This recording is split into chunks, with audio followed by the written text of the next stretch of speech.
The champagne glass nearly slipped from my fingers as I stood frozen in the doorway of my husband's office. What was supposed to be a surprise visit on my birthday had become my own unwelcome surprise. There was Mark, the man I'd built a life with for 12 years, intimately entangled with his marketing director on the custom Italian leather couch I'd helped him select for his corner office. "Rebecca," he stammered, jumping to his feet, hastily adjusting his clothes. "This isn't what it looks like." But we both knew exactly what it was. And in that crystallizing moment, as the woman, Natalie, who'd sat across from me at countless company parties, scrambled to button her blouse, I felt something unexpected replace my shock. Perfect, absolute clarity. Before we jump back in, tell us where you're tuning in from, and if this story touches you, make sure you're subscribed. Because tomorrow, I've saved something extra special for you. My name is Rebecca Chen, and until my 38th birthday, I thought I knew exactly who. I was successful financial analyst, devoted wife to Mark Chen, the entrepreneurial genius behind Meridian Tech Solutions. Our story had always seemed picture perfect. College sweethearts who built their dreams together, me supporting him through the lean startup years while climbing my own corporate ladder. I hosted the dinner parties where he impressed investors, played the smiling wife at business functions, and accepted his frequent late nights at the office as the necessary sacrifice for success. "You understand, Bex," he'd say, kissing my forehead absently while checking his phone. "This acquisition depends on these extra hours." And I did understand. Or I thought I did, until the truth splashed across my face like ice water on my birthday. I had planned to surprise Mark with lunch from his favorite bistro. I'd even worn the navy dress he always complimented, a small attempt to reconnect with my increasingly distant husband. His assistant Olivia wasn't at her desk when I arrived. Convenient, I later realized. But Mark's door was slightly ajar. I heard laughter, his and another's, female, intimate. I should have knocked. That's what he yelled later as I packed my overnight bag. As if the betrayal wasn't his infidelity, but my failure to announce my arrival, to respect his privacy while he disrespected our entire marriage. "You're overreacting," Mark insisted, following me around our bedroom as I grabbed essentials. "It was a mistake. One slip-up in 12 years of marriage. Rebecca, please just talk to me." "A slip-up?" I echoed, finally turning to face him. "Is that what you call sleeping with your marketing director? On company time, in your office, a week after you told me you were too busy to go to couples therapy because of work pressure?" His face darkened in that way I'd seen when business deals soured. "Keep your voice down," he hissed, suddenly more concerned with appearances than my pain. "The neighbors will hear." "Let them," I responded, feeling a flicker of something dangerous and exhilarating. Maybe they should know that Mark Chen, CEO of Meridian Tech, community leader and Business Journal's most innovative under 40, can't keep his pants zipped around his employees. He grabbed my arm then, not hard enough to hurt, but firmly enough to surprise both of us. "You need to think very carefully about what you do next, Rebecca. Very carefully. Half of everything I've built was with you beside me, but I can make things very difficult if you try to ruin me." I looked down at his hand on my arm, then back up at his face, the face I'd loved for nearly half my life, and saw a stranger. "You just did," I said quietly. "You just ruined everything all by yourself." My best friend Tara's spare bedroom became my sanctuary that night and through the disorienting week that followed. Tara, a divorce attorney who'd seen every ugly iteration of marital collapse, was exactly who I needed. Pragmatic, protective, and completely unsurprised by Mark's behavior. "Men like Mark," she said, pouring me another glass of wine as we sat on her balcony overlooking the city lights. "They start believing their own mythology. Self-made genius, too exceptional for ordinary rules to apply." She gestured with her glass toward the glittering financial district where Meridian's headquarters stood. I've handled 3 divorces this year for women married to tech CEOs.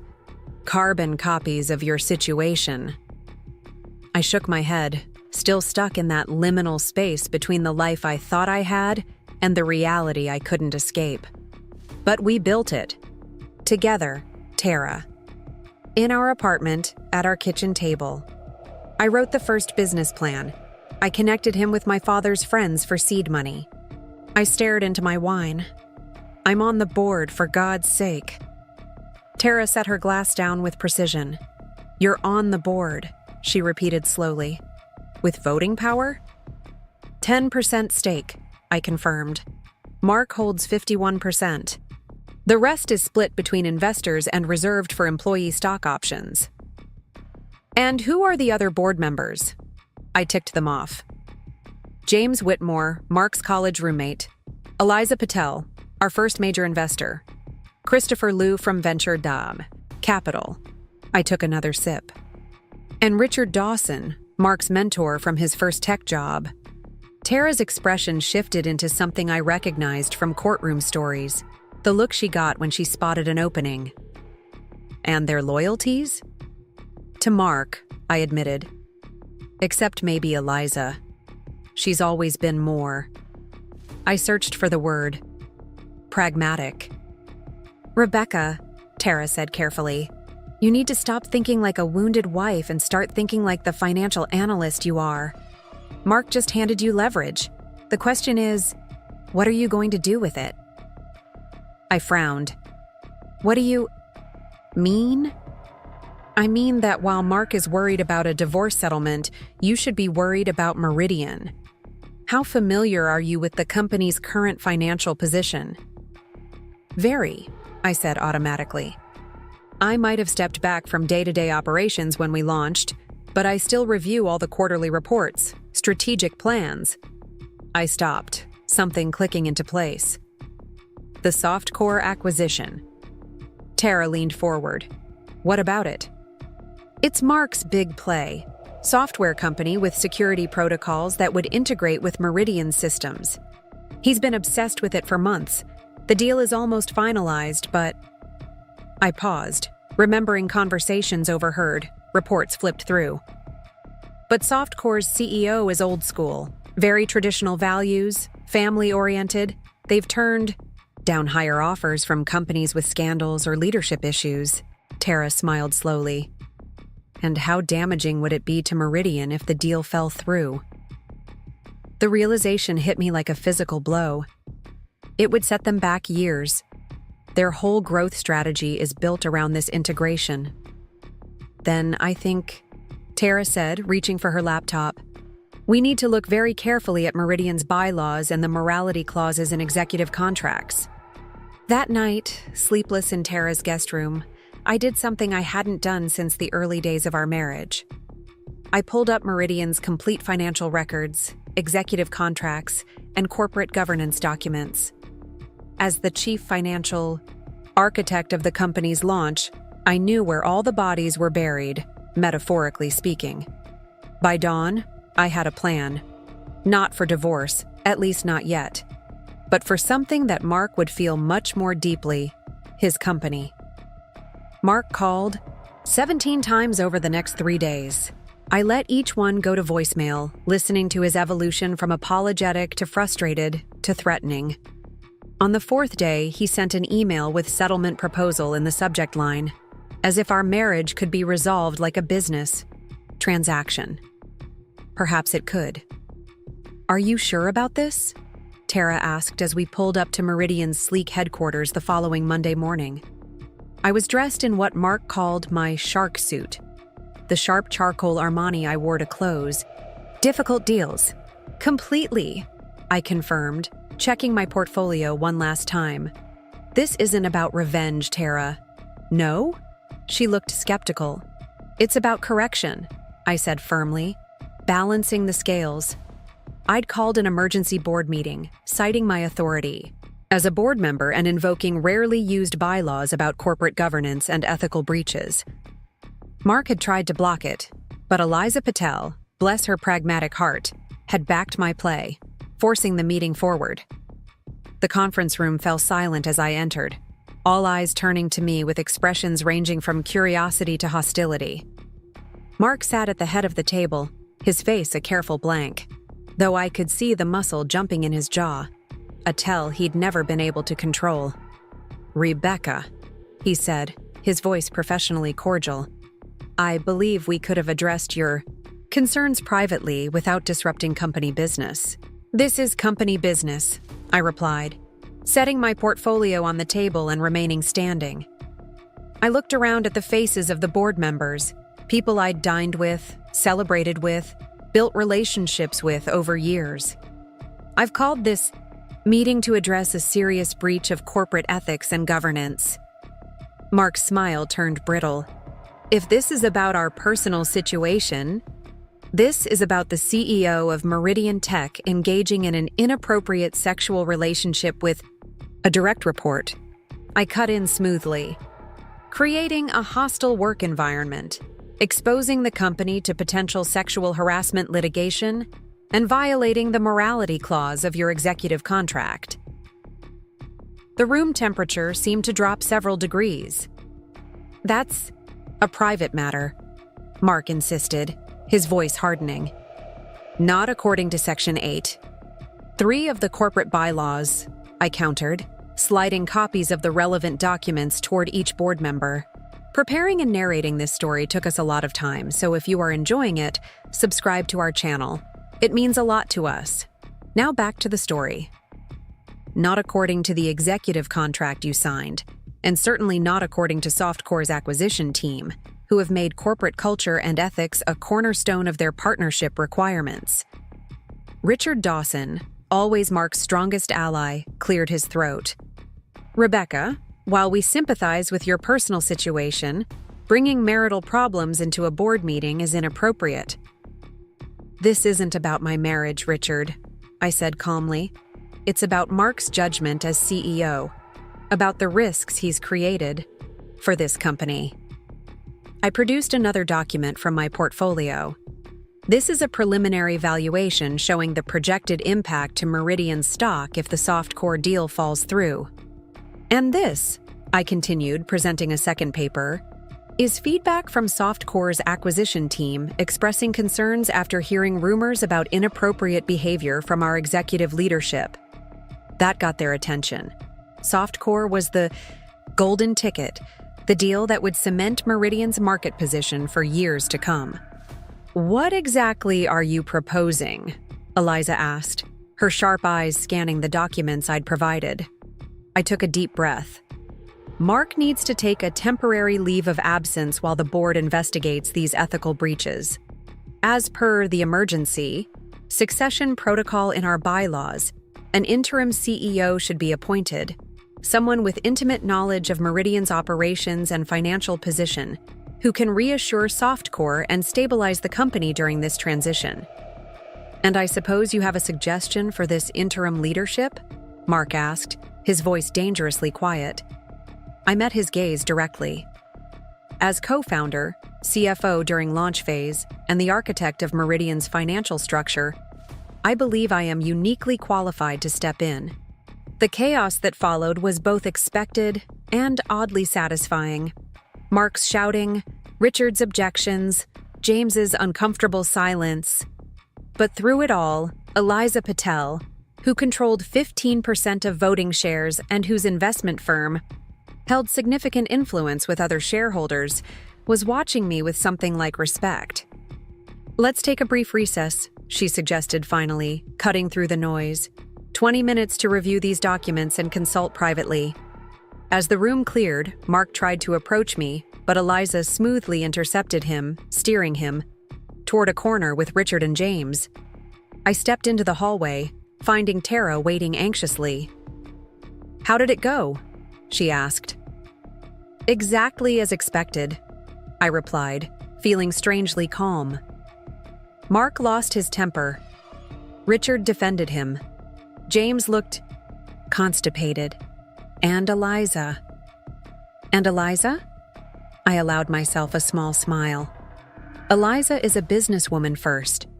She can see which way the wind is blowing." Tara squeezed my arm. Rebecca, are you absolutely certain about this? Taking over Meridian means staying connected to Mark, dealing with him, potentially for years. I helped build that company, I said quietly. I believed in what it could be. Mark might have betrayed me, but I'm not going to let him betray everything we built together. The 20 minutes stretched to 40, then nearly an hour before we were called back. When I re-entered the conference room, the atmosphere had shifted dramatically. Mark sat rigid in his chair, face flushed with barely contained fury. Richard looked resigned. James wouldn't meet my eyes. And Eliza. Eliza was smiling.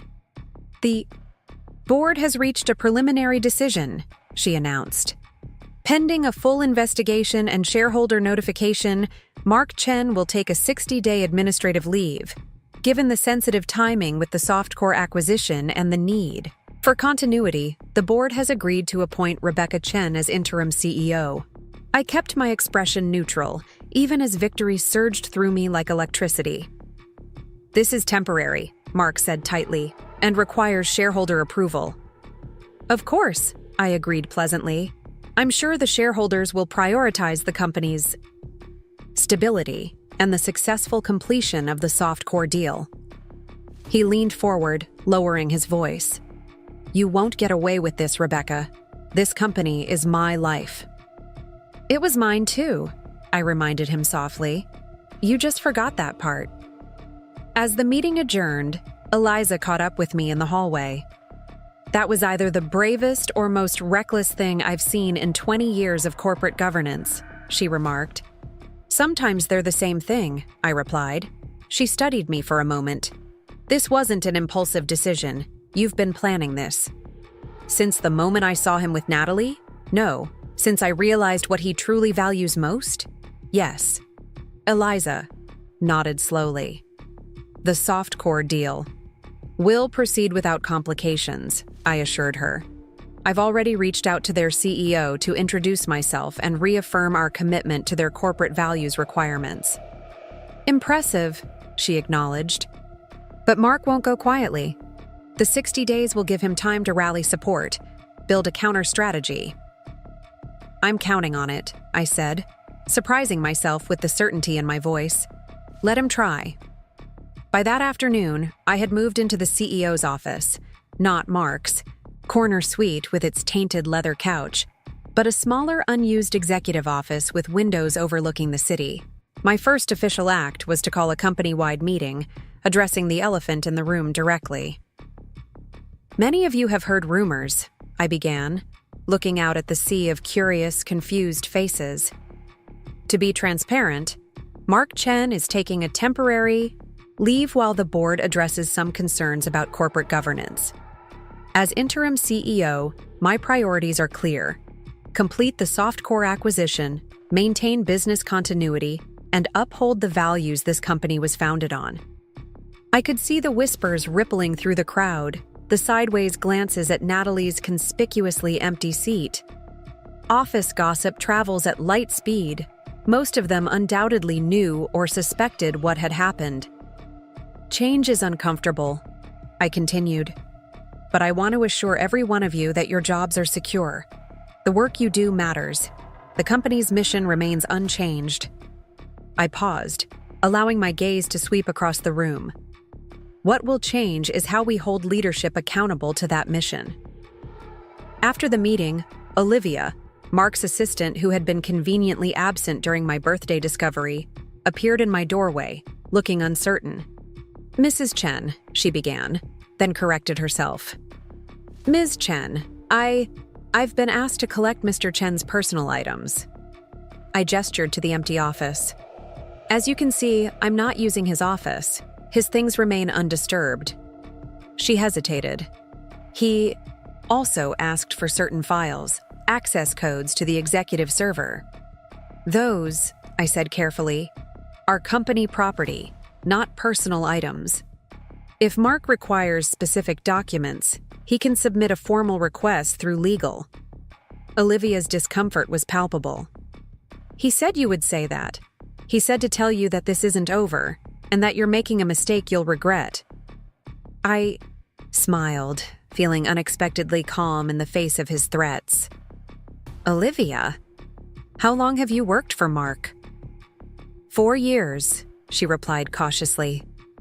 And in those 4 years, how many times did you have to cover for him? Make excuses for his whereabouts? Reschedule meetings last minute because he was occupied?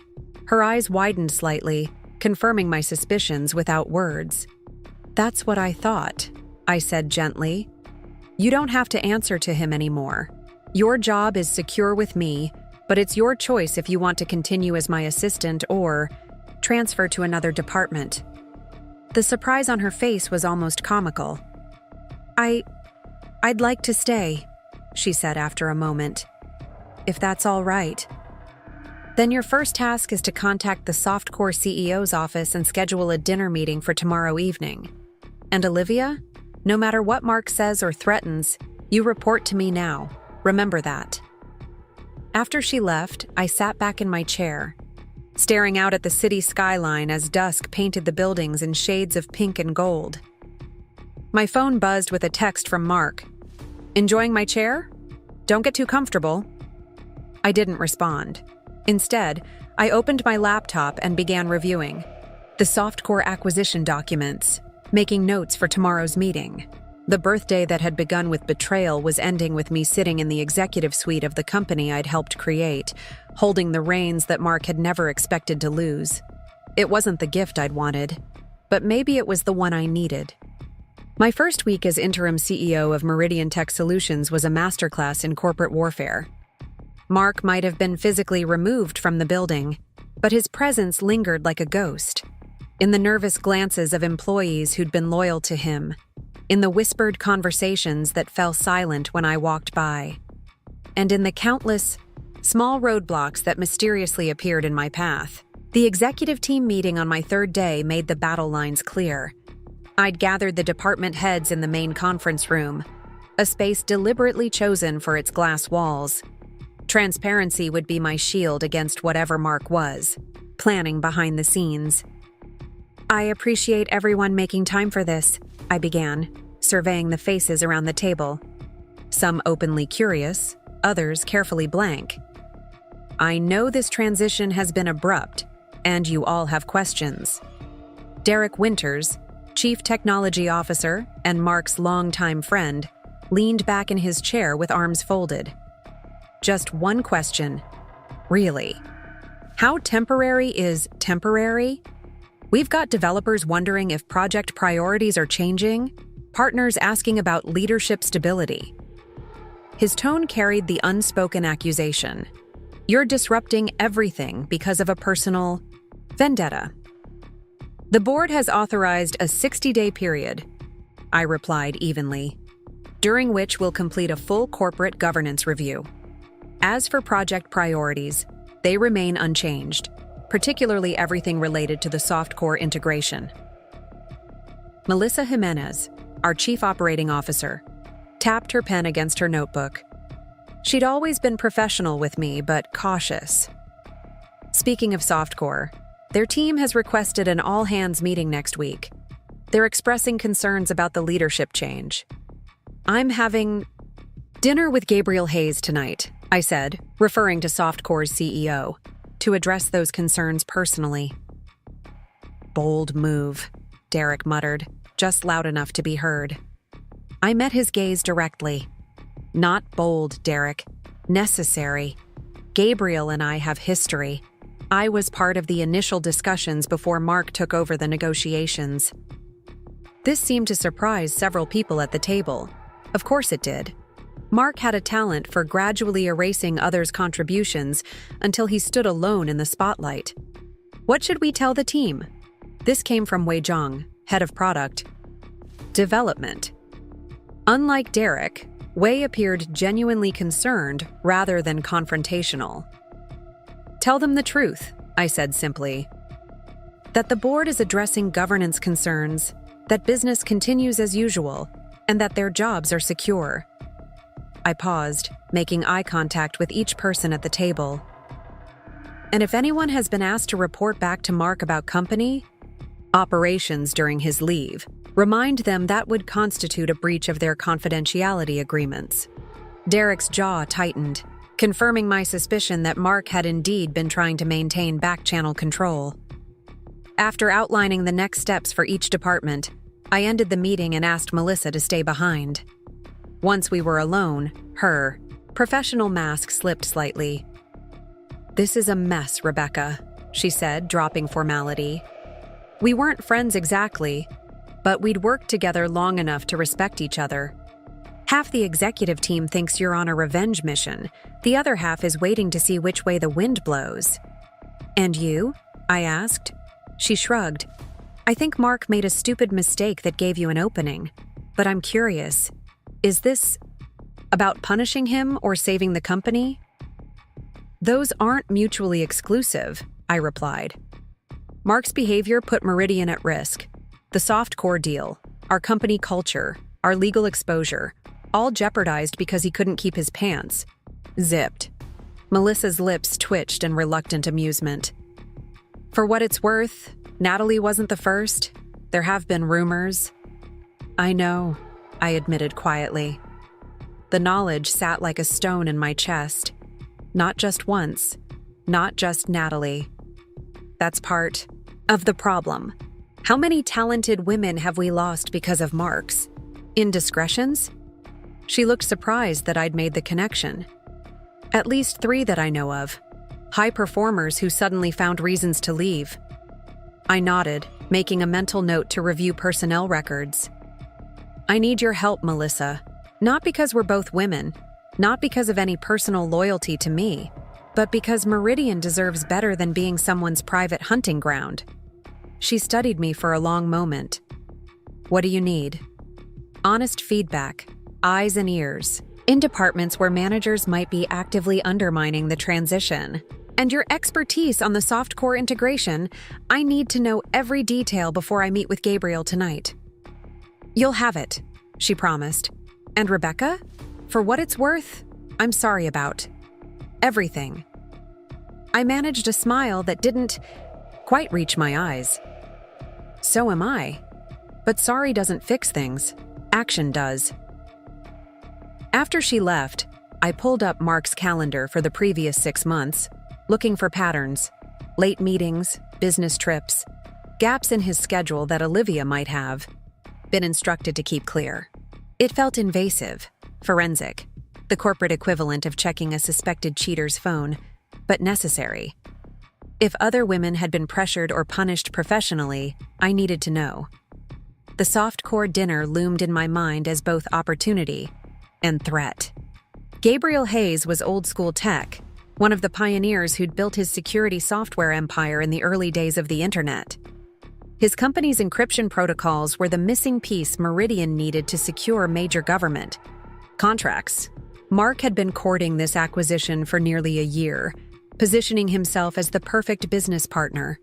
Innovative, forward-thinking, with impeccable ethical standards. The irony wasn't lost on me. My phone buzzed with a text from Tara. "Divorce papers ready when you are." Also, Mark's lawyer called. He's contesting the board's decision.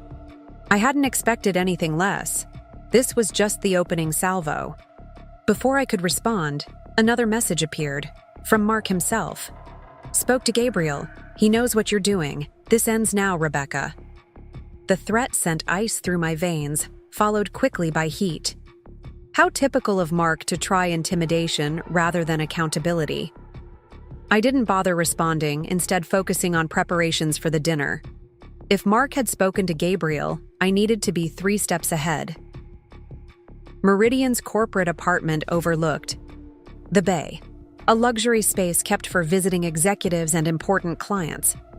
I used it to change before dinner, not wanting to return to the house Mark and I had shared. My navy sheath dress and pearls were carefully chosen. Professional, understated wealth, nothing that could be misconstrued as trying too hard. The restaurant Mark had originally booked for Gabriel was precisely his style. All dark wood, aged, whiskey, and masculine energy. I kept the reservation but requested a different table, one by the windows with a view of the water, Rather than the private booth Mark would have chosen to create artificial intimacy. Gabriel arrived precisely on time. A tall man with silver hair and the weathered face of someone who'd spent weekends sailing regardless of what deals were closing. His handshake was firm, his expression unreadable. "Ms. Chen," he said as we were seated. "I must admit, this dinner took an unexpected turn in my calendar." "Please call me Rebecca," I offered.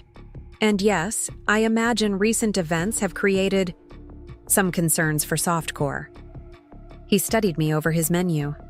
"Mark called this morning. He shared quite a dramatic version of events." "I'm sure he did," I replied, maintaining eye contact. "May I ask what he told you?" Gabriel set down his menu. "That his wife was vindictively using a personal matter to stage a temporary corporate coup. That the board was misled and would soon reverse their decision. That the deal remains on track under his leadership." He paused. He was quite emphatic on that last point. I nodded, appreciating his directness. "And what would you like to know from me?" The truth would be refreshing. The waiter appeared to take our orders and pour wine. I used the brief interruption to organize my thoughts, refusing to let Mark's preemptive strike throw me off balance. "The truth," I began once we were alone, "is that Mark violated company policy by engaging in an inappropriate relationship with a direct report. This created potential legal liability, undermined our corporate culture, and, had it continued unchecked, would have eventually damaged Meridian's reputation and operations." I took a sip of wine. "The board didn't remove him because I'm his wife. They removed him because he's the CEO, and his actions put the company at risk." Gabriel's expression remained neutral. "And you just happened to be the natural replacement." "I co-founded Meridian," I countered. "I wrote the original business plan, secured our first-round funding, and served as CFO during our launch phase. My appointment isn't nepotism in reverse. It's returning to a role I'm qualified for." He seemed to consider this. "Mark mentioned you're pursuing divorce. My personal decisions regarding my marriage are separate from my professional responsibilities to Meridian," I said carefully. "But I believe in transparency, so yes, those papers are being prepared. Not because Mark had an affair, but because of a pattern of behavior that revealed fundamental differences in our values." Gabriel nodded slowly. "Values matter in business. Partnerships, too." "Precisely why I wanted to meet personally," I agreed. "Softcore's reputation for ethical business practices is part of what makes this acquisition valuable to both sides. I want to assure you that Meridian's commitment to those standards isn't dependent on any single executive, including Mark or myself." The conversation shifted to technical aspects of the integration, areas where I could demonstrate deep knowledge of both companies' systems. By the time dessert arrived, Gabriel's initial coldness had warmed to cautious respect. "You know," he said, considering me over his coffee, "when Mark first approached us about this acquisition, he spoke about Meridian as if he'd built it single-handedly. Yet tonight you've shown more comprehensive understanding of our integration challenges than he managed in 6 months of discussions." I smiled without humor. "Mark has always been skilled at taking center stage. And you've been content in the wings?" "Not content," I corrected. "Strategic. There's power in being underestimated." Gabriel laughed then, a genuine sound that transformed his serious face. "I'm beginning to understand why the board appointed you, personal complications aside." He set down his cup decisively. "The deal moves forward, Ms. Chen. Rebecca. My team will be at your offices next week as planned." Relief coursed through me, though I kept my expression professional. "Thank you for your confidence. You won't regret it." "I rarely regret betting on the most competent person in the room," he replied. As we stood to leave, he added, "One piece of advice, if I may." "Of course." "Whatever Mark did, don't let it make you cruel. Revenge is a poor business strategy. I considered his words carefully. This isn't about revenge, Gabriel. It's about correction, creating consequences for actions that would otherwise be swept under the rug. He studied me for a moment. I hope you're right, for everyone's sake. The small victory with Gabriel fueled me through the next morning's challenges, which included discovering that someone, almost certainly Derek under Mark's direction, had changed several administrative passwords, effectively locking me out of key financial projection systems. I resolved the issue within hours, but the message was clear. Mark wasn't going to make this easy. Melissa proved invaluable, quietly identifying the employees most likely to be feeding information back to Mark and suggesting we include them in highly visible projects where their loyalty could be recalibrated. It was corporate politics at its finest, keeping potential saboteurs too busy and too publicly accountable to cause real damage. "We need to talk about Natalie," Melissa said during our afternoon check-in, closing my office door behind her. My stomach tightened at the name. "What about her?" "She's requested to return from her personal leave, says she's ready to resume her duties." The personal leave had been Melissa's diplomatic suggestion after the incident, removing Natalie from the office while the situation stabilized, without formally disciplining her for a relationship that may well have involved power dynamics. She couldn't easily refuse. "Do you think she should?" I asked, genuinely uncertain. Part of me wanted her nowhere near Meridian, a walking reminder of my husband's betrayal. But the rational part knew that treating her as the problem would only reinforce the toxic culture that enabled Mark's behavior in the first place. Melissa considered the question. "I think we need to talk to her first. Understand if she wants to return because she values her job or because Mark is using her as another chess piece." "You think he would?" "You know he would," Melissa replied, bluntly. "Men like Mark view people as tools. If he thinks Natalie's presence would destabilize you, he'll encourage her return." She was right, of course. Mark's most dangerous quality had always been his ability to identify others' vulnerabilities and leverage them to his advantage. I'd once admired this as strategic brilliance in business contexts. Now, I recognized it as something darker. "Set up a meeting," I decided. "Just the three of us. Neutral territory, not my office or hers. And Melissa, make it clear this isn't disciplinary. I just want to hear her perspective." The rest of the week blurred into long days and longer nights as I immersed myself in every aspect of Meridian's operations.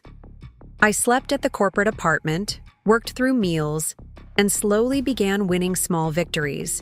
A successful product development review that Way praised as more insightful than any they'd had in months. Financial projections that impressed our investors during a preliminary call. Departmental morale improving as employees realized the company wasn't imploding without Mark at the helm. But for every step forward, there seemed to be a countermove from the shadows. Key employees suddenly receiving competing job offers.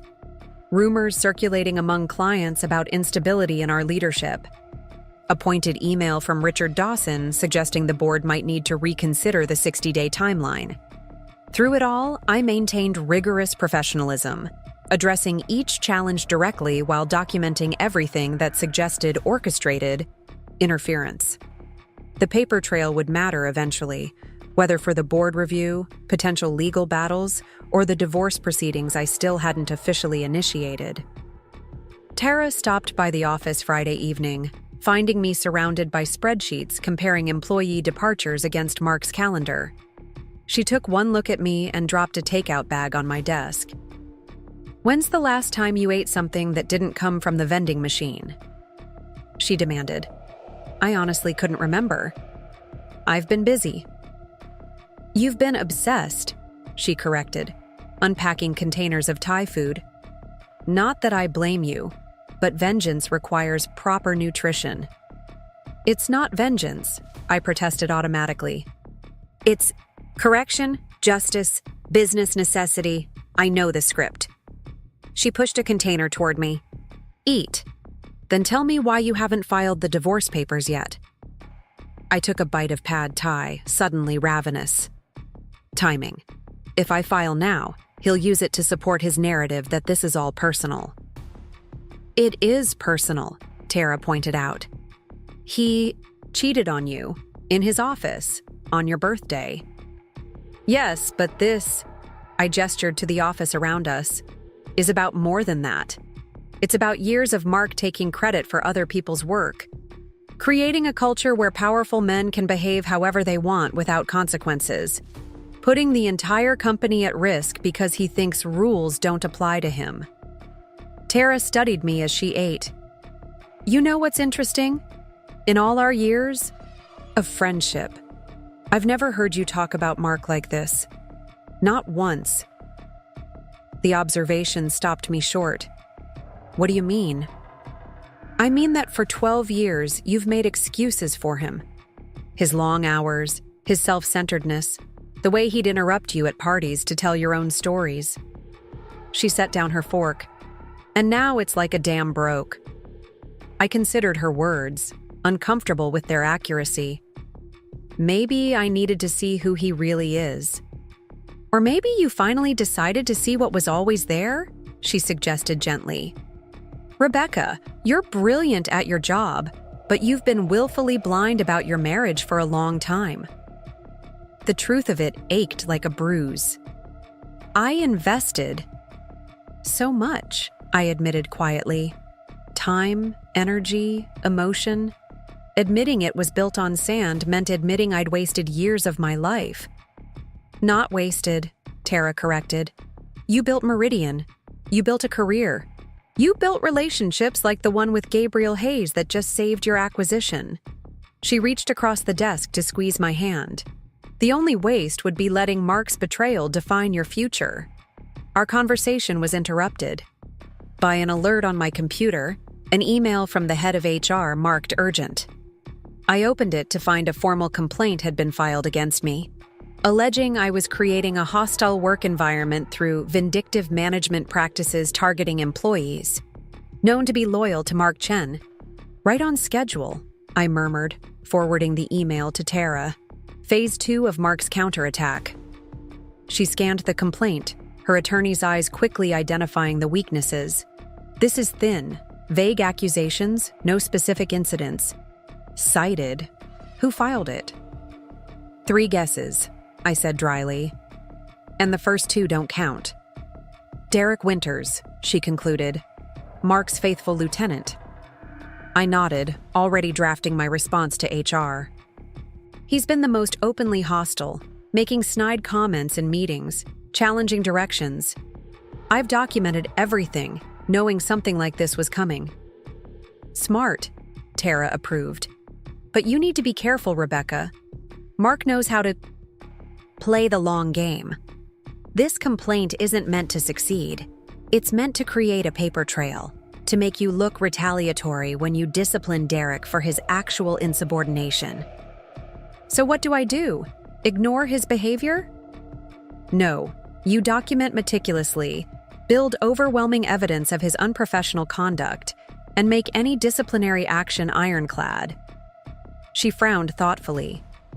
And you isolate him, pull his direct reports into cross-functional teams led by managers you trust. Give him fewer opportunities to influence others. I added her suggestions to my growing strategy document. What about the meeting with Natalie on Monday? Any legal advice there? Keep it professional. Stick to performance and career goals. Have Melissa document everything, Tara replied automatically. And Rebecca? Remember that Natalie might be a victim here too. Power differentials between CEOs and their direct reports create inherently coercive dynamics. I knew she was right, but acknowledging Natalie as potentially another person Mark had manipulated rather than simply the other woman required an emotional complexity I wasn't sure I could manage yet. Still, I would try. I should head home, Tara said, gathering the takeout containers. And you should get some actual rest this weekend. You look exhausted. I glanced at the time, nearly 10 p.m. on a Friday night. I just need to finish reviewing the— No, she interrupted firmly. "The company won't fall apart if you take 48 hours to recharge. Mark is counting on you burning yourself out." As if summoned by his name, my phone lit up with a text from Mark. "Board members receiving anonymous evidence of your vindictive management. Tick-tock, Rebecca." I showed Tara the message. "See? No rest for the wicked." "Or for those fighting them," she countered. "But that's exactly why you need to pace yourself. This isn't a sprint, it's a marathon." After she left, I found myself standing at the office windows, looking out at the city lights and the scattered illuminated offices where other workaholics were spending their Friday nights. Somewhere out there, Mark was plotting his next move, confident in his ability to outmaneuver me as he had so many business rivals over the years. What he didn't understand was that this wasn't just another corporate chess match.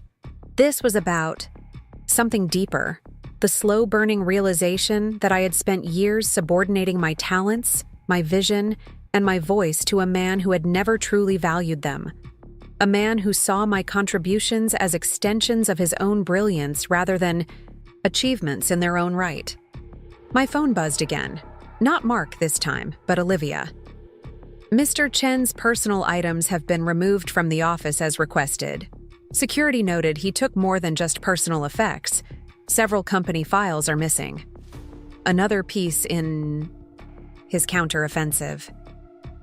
I should have expected it. Should have had security present during the removal. Another lesson learned. As I finally prepared to leave for the night, I noticed a small package on Olivia's desk with my name on it. Inside was a silver frame holding a photograph I recognized instantly. Mark and me on Meridian's opening day, champagne glasses raised toward the camera, his arm around my waist, both of us beaming with triumph and possibility. There was no note, no explanation for who had left it or why. It seemed like both a reminder and a warning. This is what you're destroying. This is what you can't get back. I placed the frame face down in a drawer, locked my office, and headed for the elevator. Whoever had left the photo, Mark or one of his proxies, had misunderstood something fundamental. I wasn't destroying what we'd built. I was reclaiming my place within it. The weekend brought no respite from Mark's campaign. Saturday morning, I woke to discover someone had leaked snippets of board meeting minutes to a tech industry blog, specifically portions where I had advocated for Mark's temporary removal. The article positioned the situation as a marital dispute, spilling inappropriately into corporate governance, exactly the narrative Mark wanted. I spent hours on the phone with our PR team and key board members, including Eliza, whose support remained crucial. "This changes nothing," she assured me. "Anyone with half a brain can see what Mark is doing." "But perception matters," I reminded her, "especially with softcore watching so closely." "Then change the perception," she replied simply. "You have a platform. Use it." By Sunday evening, I had crafted a careful response for Monday's inevitable media inquiries. Acknowledgement of the complex situation without personal details, emphasis on the board's unanimous decision to prioritize corporate governance, and a clear focus on business continuity, particularly the softcore acquisition. I also made a decision about Natalie. Rather than positioning our meeting as her potential return to work, I would offer her something different, a lateral move to our East Coast office with a slight promotion, heading up marketing for our expanding healthcare division. Far from Mark's influence, with genuine career advancement potential. Her acceptance or rejection would tell me everything about her involvement in his ongoing machinations. Sunday night, I finally returned to the house Mark and I had shared, needing to collect more clothes and personal items. I'd been avoiding it, staying at the corporate apartment where every surface didn't hold memories of our life together. The house was dark when I arrived, no sign of Mark's car in the driveway. I used my key cautiously, half expecting to find locks changed or belongings moved. But everything was eerily normal. Dishes in the sink, mail piled on the counter, the faint scent of Mark's cologne lingering in the air. I moved efficiently through the rooms, filling a suitcase with clothes and necessities, trying not to notice the photographs still displayed on shelves, the small domestic artifacts of our shared life. In the home office, I collected important documents, property deeds, investment records, the prenuptial agreement that now seemed both prescient and inadequate. The prenup had been Mark's idea, ironically, to protect Meridian in its early days, when he thought I might be the flight risk, not him. It covered our financial assets but said nothing about corporate governance or board positions, an oversight that had worked in my favor.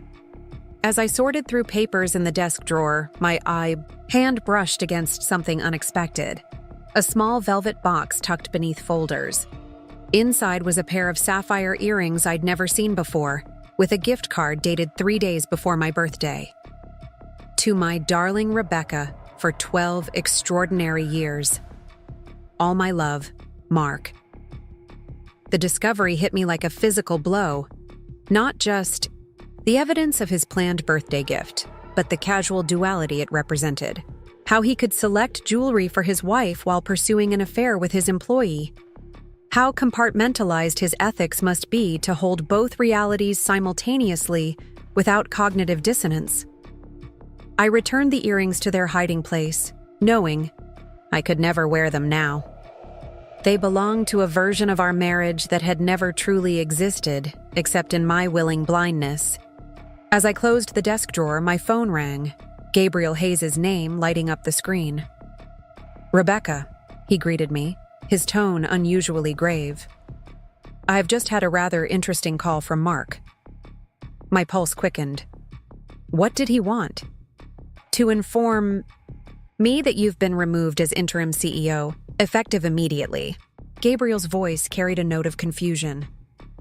He claimed the board held an emergency Sunday session and reversed their decision. "That's completely false," I said, anger surging through me. "There was no board meeting today. This is Mark's latest attempt to undermine the transition." "I thought as much," Gabriel replied. "But I wanted to hear directly from you before responding to his proposal." "Proposal?" "He suggested moving our integration team's meeting to his private residence tomorrow instead of Meridian's offices, to avoid unnecessary drama, as he put it." The audacity was breathtaking. "Gabriel, I apologize for this confusion.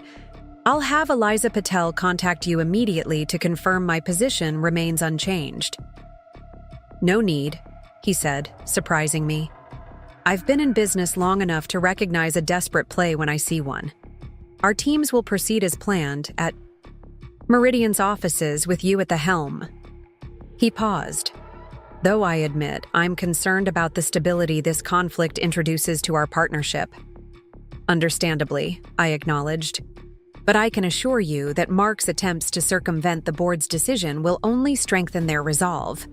By this time tomorrow, he'll have done more damage to his own cause than I ever could." After finishing the call, I sat in the silent house, anger gradually giving way to cold determination. Mark's latest move had crossed a line from personal attack to corporate sabotage. He was willing to jeopardize the softcore acquisition, the cornerstone of Meridian's growth strategy, to regain control. I took a deep breath and dialed Eliza's number. It was time to stop playing defense. Monday morning arrived with the promise of confrontation.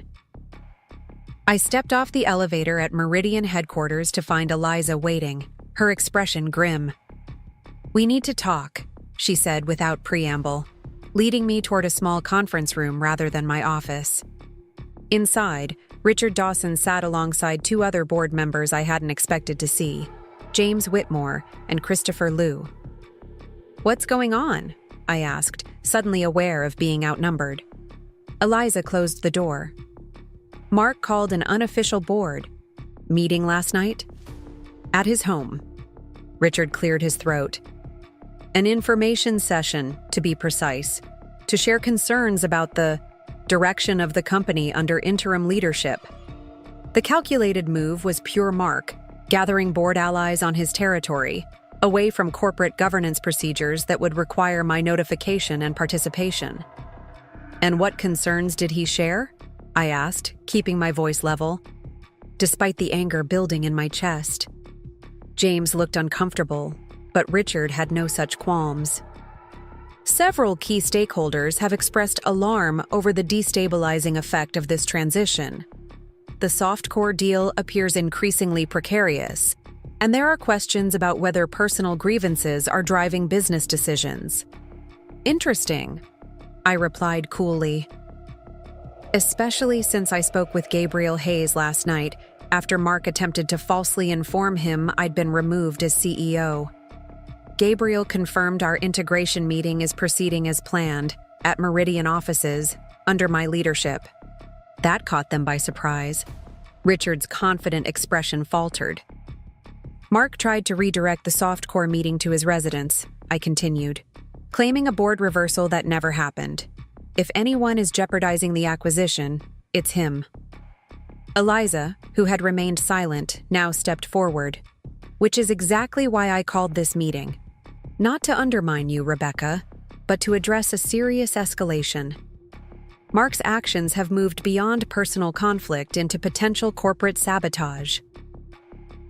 Christopher Liu, the venture capital representative who rarely involved himself in operational matters, finally spoke. We need a unified approach. Mark's divide and conquer strategy will tank the company's value if it continues. I studied the faces around the table, trying to gauge where each truly stood. Richard remained Mark's stalwart defender, but James looked increasingly troubled by recent developments. Christopher's primary concern would always be investor returns. And Eliza. Eliza was proving to be the principled ally I'd hoped for. What are you proposing? I asked. A formal cease and desist, Eliza replied. Legal notification that Mark's attempted interference violates the terms of his administrative leave. And, she hesitated, accelerating the governance review. I'm not comfortable waiting 60 days while he systematically undermines confidence in Meridian's leadership. You want to make my position permanent, I realized, the implications washing over me. Or at least extend it beyond the original time frame. I want stability, Eliza corrected. Whether that's with you at the helm, or someone else entirely depends on your performance over the next few weeks. But we can't have Mark sabotaging operations from the shadows while still drawing his CEO's salary. Richard bristled. That's extreme. Mark built this company. We built this company, I interrupted firmly.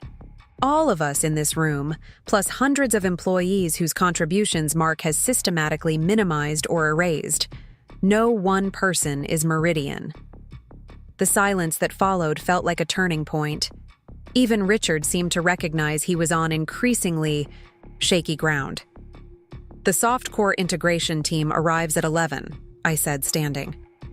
I suggest we present a united front, regardless of our private disagreements. Then the board can convene formally this afternoon to discuss next steps. They agreed, albeit with varying degrees of enthusiasm. As they filed out, Eliza lingered behind. That went better than expected, she noted. Did it? Richard is still firmly in Mark's corner. She shook her head. Richard goes where the power flows. Right now, he's hedging his bets. But make the softcore integration successful, and watch how quickly his loyalty shifts. And James? Christopher? James is conflict-averse but ultimately practical. Christopher represents investors who care about returns, not personalities. She straightened her jacket. Just keep delivering results, Rebecca. Corporate politics eventually bows to performance. With that pragmatic assessment, she left me to prepare for the softcore meeting.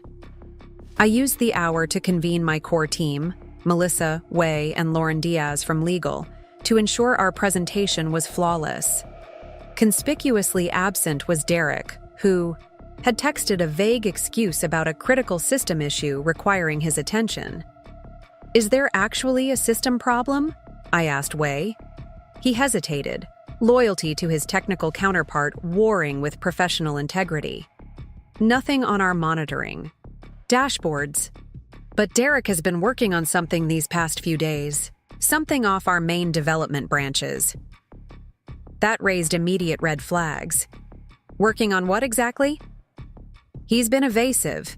Said it was a special project for executive leadership. Meaning Mark, almost certainly. I made a mental note to have IT security audit Derek's recent system activities, then refocused on the integration plan.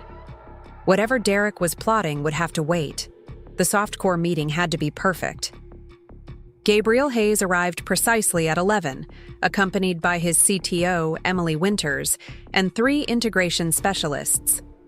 I greeted them in the lobby personally, noting with satisfaction that Eliza, James, and even a reluctant-looking Richard had appeared to present that united front we'd discussed.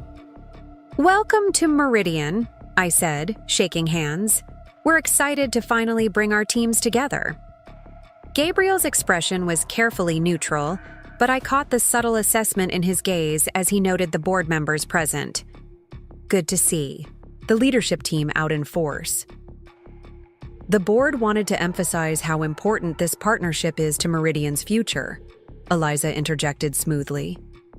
As we led them toward the main conference room, I spotted Olivia hurrying toward me, her expression urgent. "Ms. Chen, there's an issue with the presentation system," she said, just loud enough for me to hear. "It says the files have been altered." My stomach dropped, but I kept my expression pleasant. "Would you excuse me for just a moment?" I said to Gabriel. "Eliza will get everyone settled." The moment we were out of earshot, I turned to Olivia. "What happened?" "The integrated demo we prepared. Someone accessed it overnight and changed key data points. The projected revenue numbers, integration timeline, everything." Her voice trembled slightly. "It says it was done from an external connection using executive credentials. Mark, or more likely Derek acting on Mark's behalf. The sabotage was escalating from behind-the-scenes manipulation to direct interference with crucial business operations." "How long to restore from backup?" I asked, already calculating contingencies. "That's the problem. The backups were also modified. Wei is trying to reconstruct from component files, but it will take at least an hour. An hour we didn't have, with the softcore team already being seated in our conference room." I took a deep breath, considering options. "Tell Wei to focus on the integration architecture slides. Those are most critical. For the financials." I paused, an idea forming. "Have Melissa bring my original projection models from when we first approached softcore. They'll be older but untainted." "And the demonstration?" "We'll do it live instead of pre-recorded. More authentic anyway." I forced confidence into my voice. "This is fixable, Olivia. Tell the team they have 15 minutes while I handle the introductions." Returning to the conference room, I found Gabriel and his team reviewing the printed materials we'd prepared, thankfully unaltered, while Eliza made small talk about Softcore's recent security protocol advancements. I slid into my seat, projecting calm I didn't feel. "Before we begin the formal presentation," I said, "I'd like to take a slightly different approach. Technical demonstrations and projection models are valuable tools, but they can sometimes obscure the human element of integration." I smiled at Gabriel. "So instead, I thought we might start with your team's biggest concerns. What keeps you up at night when you think about this partnership?" The impromptu shift threw them slightly, but in a productive way. Emily, Softcore's CTO, leaned forward. "Compatibility between our security protocols and your cloud architecture. On paper they align, but implementation always surfaces unexpected conflicts." Wei, who had slipped into the room during my introduction, nodded. "Legitimate concern. We've actually run 3 separate integration simulations focusing specifically on security handoffs." He pulled up his laptop, connecting it to the display. "May I show you the results?" As Wei walked them through the technical architecture, his own materials, untouched by the sabotage, I caught Melissa's eye. She gave a subtle nod, indicating the financial models were being recovered. The crisis was being managed, but the violation felt deeply personal. This wasn't just Mark trying to undermine me, it was him willing to damage Meridian itself in his quest to maintain control. The meeting progressed remarkably well despite the behind-the-scenes chaos. Gabriel's team asked probing questions that our group answered with genuine expertise. The softcore engineers seemed particularly impressed with Wei's technical knowledge and transparent assessment of potential integration challenges. By the time we reached the financial projections, hastily reconstructed but accurate, the atmosphere had warmed considerably. Gabriel nodded approvingly as Melissa walked through the revenue models, occasionally exchanging glances with his CFO that suggested alignment. "I appreciate the thoroughness of your preparation," Gabriel said as we concluded the formal presentation portion, especially given the unusual circumstances. Unusual circumstances are often when teams show their true capabilities, I replied. Meridian's strength has always been its ability to adapt and deliver, regardless of challenges. Gabriel's eyes met mine with understanding. He knew something had happened this morning, though not the specifics. Indeed, resilience is an undervalued quality in corporate partnerships. As the teams broke into smaller technical discussions, I stepped out briefly to check on the investigation into the sabotaged presentation files. Lauren from legal was waiting in the hallway, her expression grave. "We've confirmed the access came from Derek's home network using his credentials," she said quietly. "IT has the logs. The changes were deliberate and targeted to undermine confidence in the integration timeline and financial projections. Can we prove Mark's involvement?" She shook her head. "Not directly. But there were phone calls between their numbers immediately before and after the system access. Document everything," I instructed. "I want a complete record for the board meeting this afternoon." When the softcore visit concluded several hours later, I walked Gabriel to the elevator, grateful that the sabotage attempt had ultimately failed to derail the partnership. "Your team handled themselves impressively today," he remarked as we waited. "Particularly considering the last minute adjustments I couldn't help but notice. I decided honesty was the best approach. There was an attempted interference with our presentation materials. Nothing that affected the accuracy of what we shared, but it required some quick adaptations." Gabriel's expression hardened slightly. "Mark?" "We're investigating," I replied diplomatically. "Rebecca," he said, his voice lowering. "I've been in this industry long enough to recognize a power struggle when I see one. What concerns me isn't the struggle itself, but the collateral damage to Meridian, and by extension to this acquisition." "The board is addressing that concern this afternoon," I assured him. "What you saw today, the quick recovery, the technical expertise, the collaborative problem solving, that's the real Meridian. That's what you're partnering with, regardless of who sits in the CEO's office." He studied me for a moment. "For what it's worth, I think they'd be fools to replace you. But my priority has to be the stability of this integration." "As it should be," I agreed. "And you'll have it, one way or another." After Gabriel departed, I headed directly to the boardroom, where the emergency session was already gathering. All 5 board members were present. Along with Lauren from legal and an outside counsel the board had retained for governance issues. The atmosphere was tense, but decidedly different from this morning's impromptu meeting. Even Richard seemed subdued, perhaps finally recognizing the seriousness of the situation. Eliza called the meeting to order with uncharacteristic formality. "We're here to address escalating concerns regarding Mark Chen's conduct during his administrative leave and to determine appropriate next steps." Lauren presented the evidence of the presentation sabotage, her methodical legal style transforming what could have been seen as a petty corporate squabble into a serious breach of fiduciary duty and potentially illegal interference with business operations. The logs confirm that altered financial projections and integration timelines were uploaded to our presentation system at 3:17 a.m. using Derek Winter's credentials from his home network, she explained, displaying the technical documentation. Phone records show communication between Mr. Winters and Mark Chen immediately before and after this unauthorized system access. Richard shifted uncomfortably. Derek is CTO. He has legitimate reasons to access these systems. At 3 in the morning, specifically targeting files prepared for the softcore presentation, Lauren countered. And the content of these alterations is telling. They systematically undermined confidence in Meridian's ability to execute the integration within projected timelines and budgets. Christopher Liu, who had remained mostly silent in previous discussions, leaned forward. What's the potential financial impact if the softcore deal were to collapse due to this kind of interference?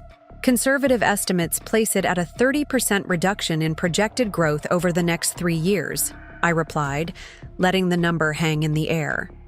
Plus, significant impact to our valuation should we pursue additional funding or potential IPO pathways.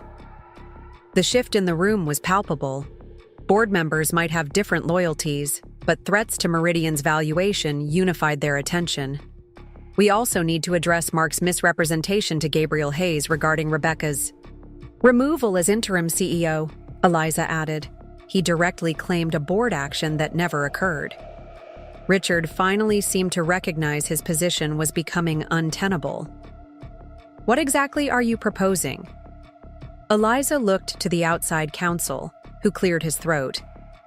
Given the evidence presented, the board has several options. You could convert Mr. Chen's administrative leave to termination for cause based on corporate sabotage and misrepresentation. Alternatively, you could extend the current administrative leave while pursuing legal remedies for the unauthorized system access and damage to company interests. And what about Derek Winters? James asked, speaking up for the first time. If he was involved in this sabotage, that's an operational decision for the interim CEO, the counsel replied, nodding toward me. Though given his apparent role in unauthorized system manipulation, administrative leave pending investigation would be standard procedure. I kept my expression neutral despite the satisfaction I felt. Derek had been undermining me since the moment I stepped into the interim role, secure in his belief that Mark would eventually reclaim power and reward his loyalty. Before we move to any formal action, I said carefully, I want to be clear that my priority is Meridian's stability and the successful completion of the softcore acquisition. Personal grievances with Mark, and there are many, are secondary to the company's welfare. It was the right note to strike. Even Richard nodded, slightly perhaps recognizing that I was being more reasonable than Mark had been.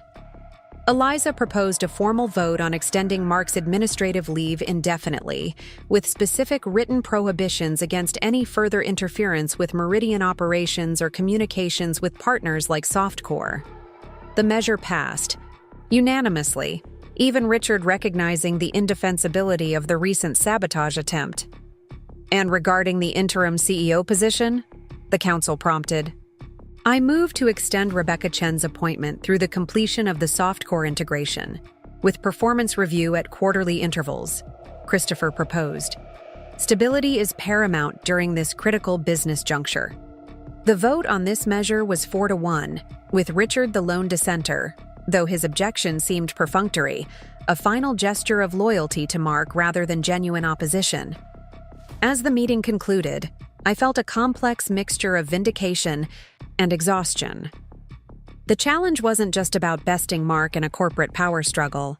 It was about preserving what was valuable at Meridian while excising the toxic leadership culture he had cultivated. Melissa was waiting outside the boardroom, her expression expectant. How did it go? Mark's administrative leave has been extended indefinitely. I've been confirmed as interim CEO through the softcore integration at minimum. I took a deep breath. And now I need to deal with Derek. Already handled, she replied, surprising me. While you were in with the board, he attempted to access restricted project repositories and triggered our security protocols. IT locked his credentials and escorted him from the building 20 minutes ago. I raised an eyebrow. On whose authority? Mine, as COO. She smiled slightly. I figured you'd back me up. Without hesitation, I confirmed, grateful for her initiative. What was he trying to access? Proprietary code for the security integration, the heart of what makes the softcore acquisition valuable. Her expression turned serious. Rebecca, this goes beyond loyalty to Mark. Derek may have been planning to copy intellectual property. The implications were staggering and potentially criminal. Get Lauren involved immediately. Full documentation, preservation of evidence, the works. Melissa nodded, already in progress. As we walked back toward the executive offices, my phone buzzed with a text from an unknown number. Natalie would like to meet. Not at Meridian. Neutral location. Important information to share. I showed Melissa the message. What do you think? She considered it carefully. Could be legitimate. Could be another of Mark's plays. She paused. But Natalie might be one of the few people who knows what Mark is really planning. Set it up, I decided. Coffee shop near the courthouse. Public, but private enough for conversation. And Melissa? I want you there too. While Melissa arranged the meeting, I returned to my office to find Olivia waiting with a stack of messages, most from journalists seeking comment on the leadership controversy. At Meridian, Mark's attempts to frame the narrative in the press were gaining traction. Our PR team is drafting a statement, Olivia informed me. Factual, focused on business continuity and board confidence in current leadership. Good. And has Mark tried? To contact me directly? She hesitated. No, but his lawyer called. They're demanding access to his email account and personal files. Legal can handle that request through proper channels, I replied, unsurprised by the attempt to regain access to company systems. What about the softcore team? Any feedback after they left? Gabriel Hayes called personally, said he was impressed with the team's performance today, despite obvious challenges. Olivia's professional demeanor slipped slightly. He specifically mentioned your leadership under pressure. A small victory, but significant. Maintaining Softcore's confidence was essential to Meridian's future and to my position. I spent the next hour reviewing the documentation of Derek's system access and drafting the formal notice of his administrative leave. The evidence was damning. Targeted alterations to presentation materials, attempted access to proprietary code repositories, communications with Mark immediately surrounding these activities. Whether he had acted on direct orders or merely out of misguided loyalty, the effect was the same. Deliberate sabotage of company interests to undermine my leadership. The decision to place him on leave rather than immediate termination was strategic. We needed time to assess the full extent of his actions, particularly any potential intellectual property theft. And frankly, I wanted the opportunity to question him directly once the initial shock had worn off, and he realized how precarious his position had become. My contemplation was interrupted by another text. This one from Tara. You need to see this. Mark's filing emergency petition with court to block board action. Claiming marital status creates conflict of interest in corporate governance. Attached was a copy of the legal filing. Mark attempting to use the court system to override the board's authority. It was a desperate move, unlikely to succeed given corporate governance laws, but it would create headlines and uncertainty. Exactly what Meridian didn't need during the delicate softcore integration. I forwarded the filing to Lauren and the outside counsel, then called Tara. How did you get this? I asked when she answered. Court filings are public record, and I have paralegals who monitor anything involving executives at major tech companies. She paused. It's a Hail Mary, Rebecca. No judge is going to intervene in internal board decisions without extraordinary evidence of malfeasance, which he doesn't have. But it creates doubt, makes investors nervous, gives journalists a storyline. Exactly, she agreed, which is why you need to counter with the divorce filing now. Separate the marital issues from the corporate ones definitively. I'd been delaying the inevitable, focusing on stabilizing Meridian rather than dismantling my marriage. But Mark's latest move made the separation necessary on both fronts. Do it, I told her. File the divorce petition. Standard grounds, irreconcilable differences, nothing inflammatory that could feed his narrative about personal vendettas. What about the prenup? I considered this carefully. The prenuptial agreement had been designed primarily to protect Meridian's early assets, with provisions that grew more generous toward the non-founding spouse, me, in Mark's original calculus, over time. After 12 years of marriage, it entitled, "Me to significant compensation." Follow the prenup terms, I decided. I don't want anything beyond what was already agreed. This isn't about money. It never is, Tara replied dryly. Until it is. But I'll file the straightforward version as instructed. After ending the call, I stared out at the city skyline, watching the afternoon light cast long shadows between buildings. Finalizing the divorce felt like acknowledging the death of something that had already been gone a long time. The partnership I thought I had. The future I'd imagined we were building together. The melancholy was interrupted by Olivia announcing my next appointment. Natalie had arrived for our meeting, earlier than scheduled. She's in the small conference room, Olivia said. Melissa is with her. Tell them I'll be there in 5 minutes, I replied, needing a moment to gather myself. This confrontation, with the woman I'd found entangled with my husband on my birthday, required compartmentalization I wasn't sure I possessed. As I gathered my notepad and composed my thoughts, my office phone rang, the direct line that very few people had access to. I answered cautiously. Rebecca. Mark's voice, the first time I'd heard it since walking out of our house days ago. This has gone far enough. I remained silent, waiting.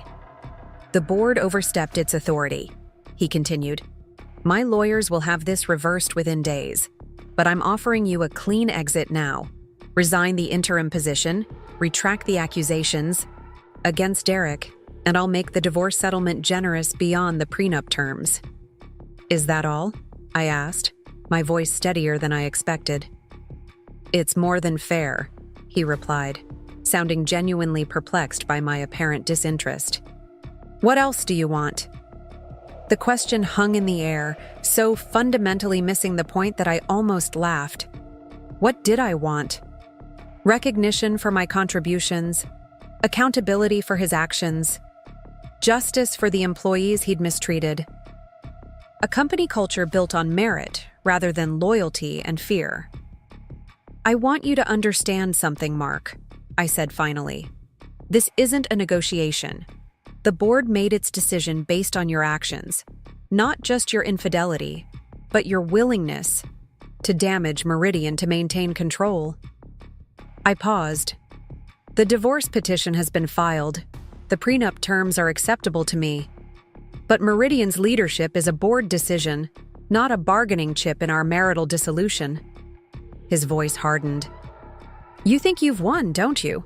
1 week in my chair and you believe you can run this company better than I can. I don't have to run it better, Mark. I just have to run it ethically. I took a deep breath. Now if you'll... Excuse me, I have a meeting with Natalie.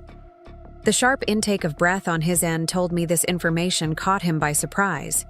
He hadn't known about the meeting, which meant Natalie hadn't told him. Interesting.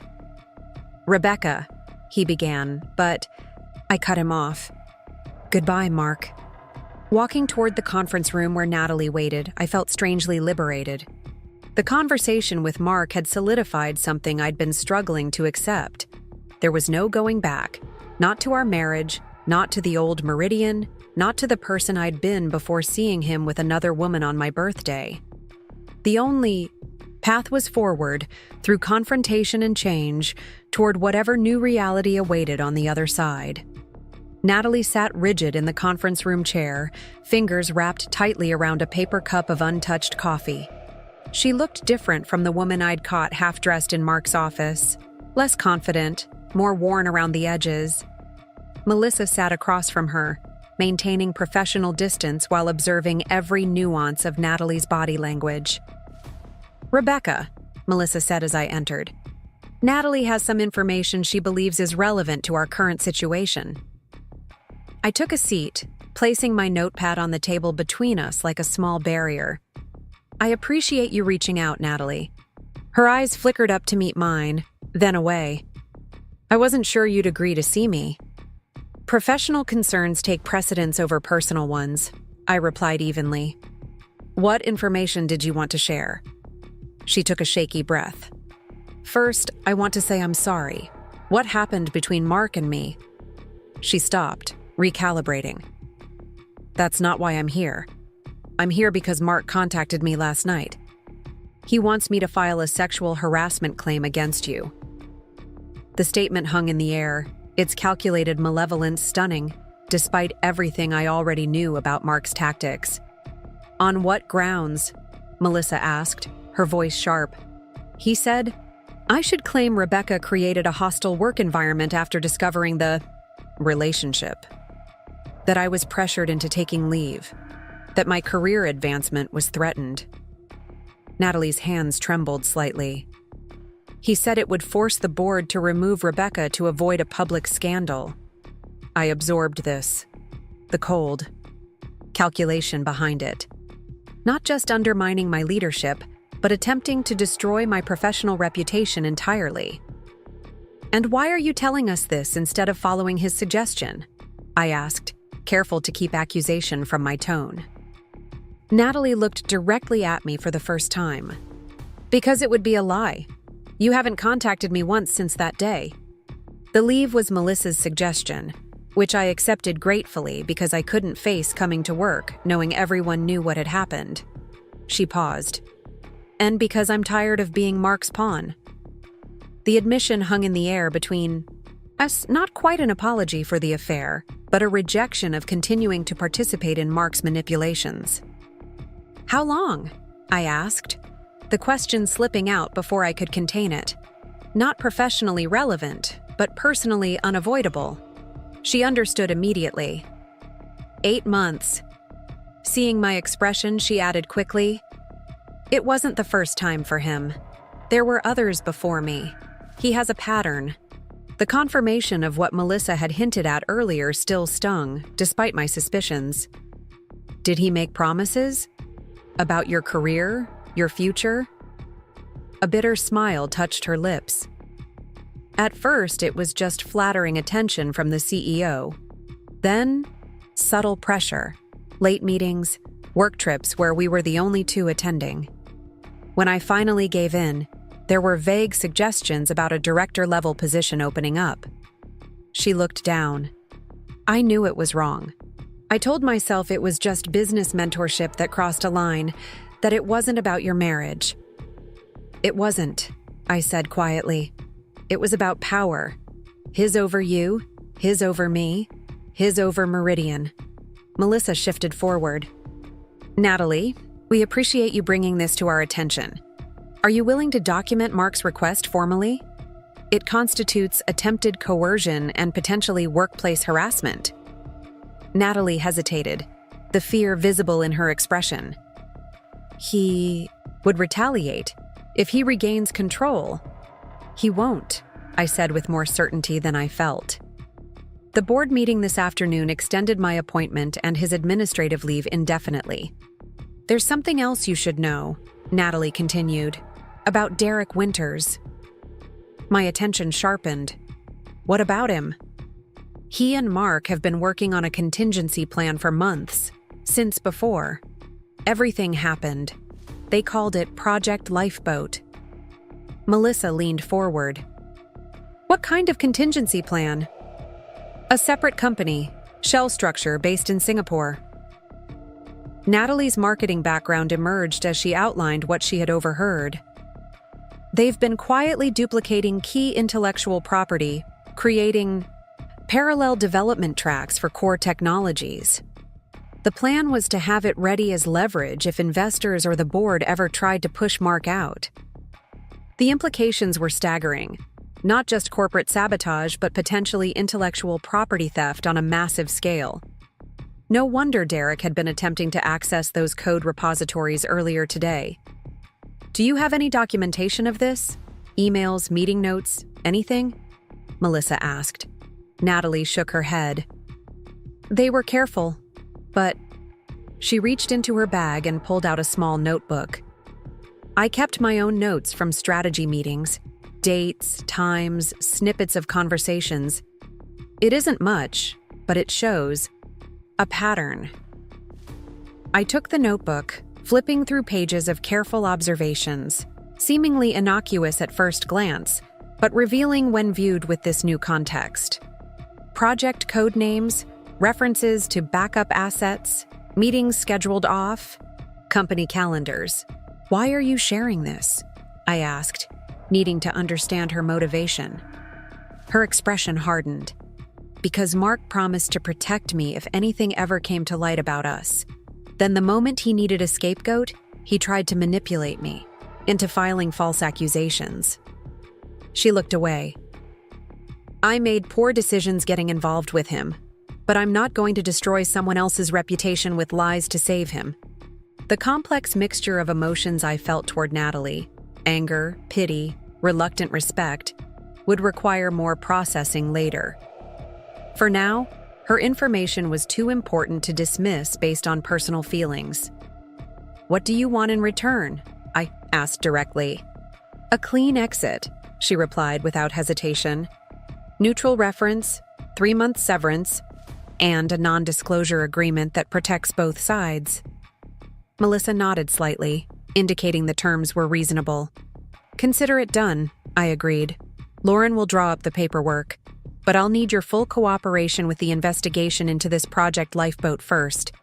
You'll have it, Natalie promised. She stood to leave, then paused. For what it's worth, Rebecca, you're a better leader than he ever was.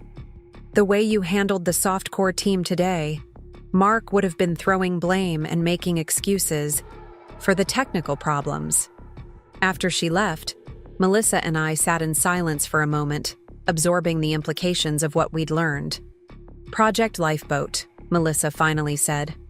That explains Derek's unusual system activities, and potentially gives us grounds for terminating Mark for cause, regardless of the board's hesitations, I added.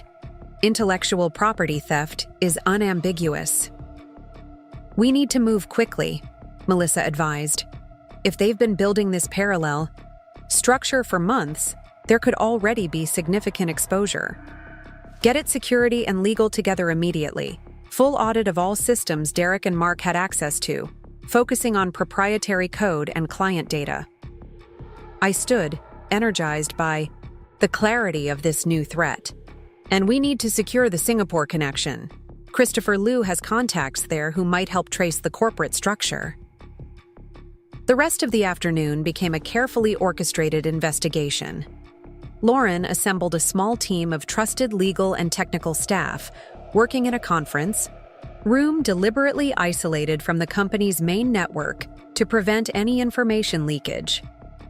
Christopher Liu, motivated by the potential financial impact to his investment, leveraged his connections in Asian markets to trace the Singapore entity. By early evening, the preliminary findings confirmed our worst fears.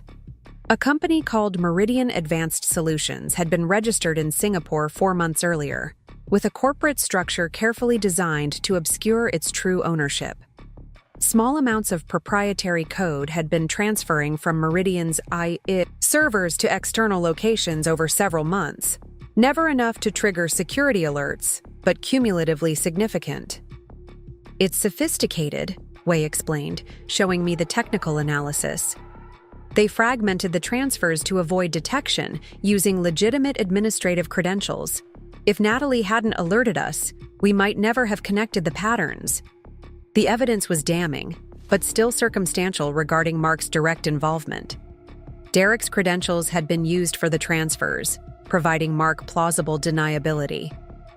I scheduled an emergency call with the board for the following morning, needing to inform them of this escalation, but wanting more concrete evidence of Mark's involvement before presenting the case.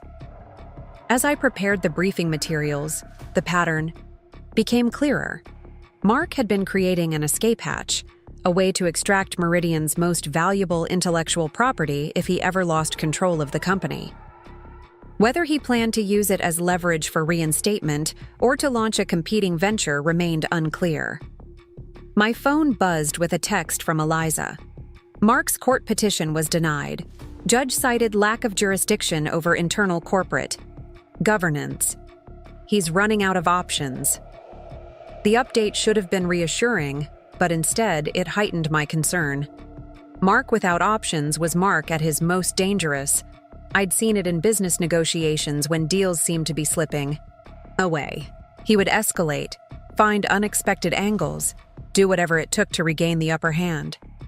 I worked late into the night, reviewing security logs and financial traces with the investigation team. Around midnight, Melissa insisted I return to the corporate apartment to rest. "You can't fight this battle if you collapse from exhaustion," she pointed out reasonably. "The team will continue working, and will reconvene at 7 a.m. before the board call." Reluctantly, I agreed, gathering my essential documents and heading down to the parking garage. The building was eerily quiet at this hour, most floors darkened, except for the security lights. As I approached my car, a movement in the shadows caught my attention. Someone leaning against the driver's side door. Rebecca. Mark stepped forward, his familiar silhouette materializing under the fluorescent lights. I stopped several feet away, instantly alert. "What are you doing here?" I asked, noting the security badge in his hand. Apparently not all. His access had been properly revoked. "We need to talk," he said, his voice carrying that reasonable tone he used in negotiations. "Without lawyers, without the board, without all this corporate theater, there's nothing to discuss that can't be handled through proper channels." He stepped closer. 12 years of marriage, and suddenly we're communicating through attorneys? That's not us, Rebecca. "Us," I repeated, the word bitter on my tongue. There hasn't been an us for longer than I care to admit. I just refuse to see it. "One mistake." "Stop." My voice echoed in the concrete structure. It wasn't one mistake. It was a pattern. Natalie told me everything about the others before her, about Project Lifeboat. His expression shifted, the reasonable facade cracking to reveal something harder. She had no right to share confidential business matters. Stealing company intellectual property goes beyond confidential business matters, Mark. It's theft, potentially criminal. He dismissed this with a wave of his hand. Insurance policy, nothing more. Leverage to ensure the board couldn't do exactly what they've done, remove me from the company I built. "The company we built," I corrected, "with hundreds of employees who trusted you to act in Meridian's best interests, not your own." He moved closer, his voice dropping.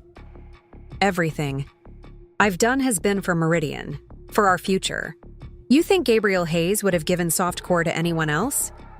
You think our investors would have stayed through the early failures without my vision?" "Your vision, my execution," I countered. "Your charm, my strategy.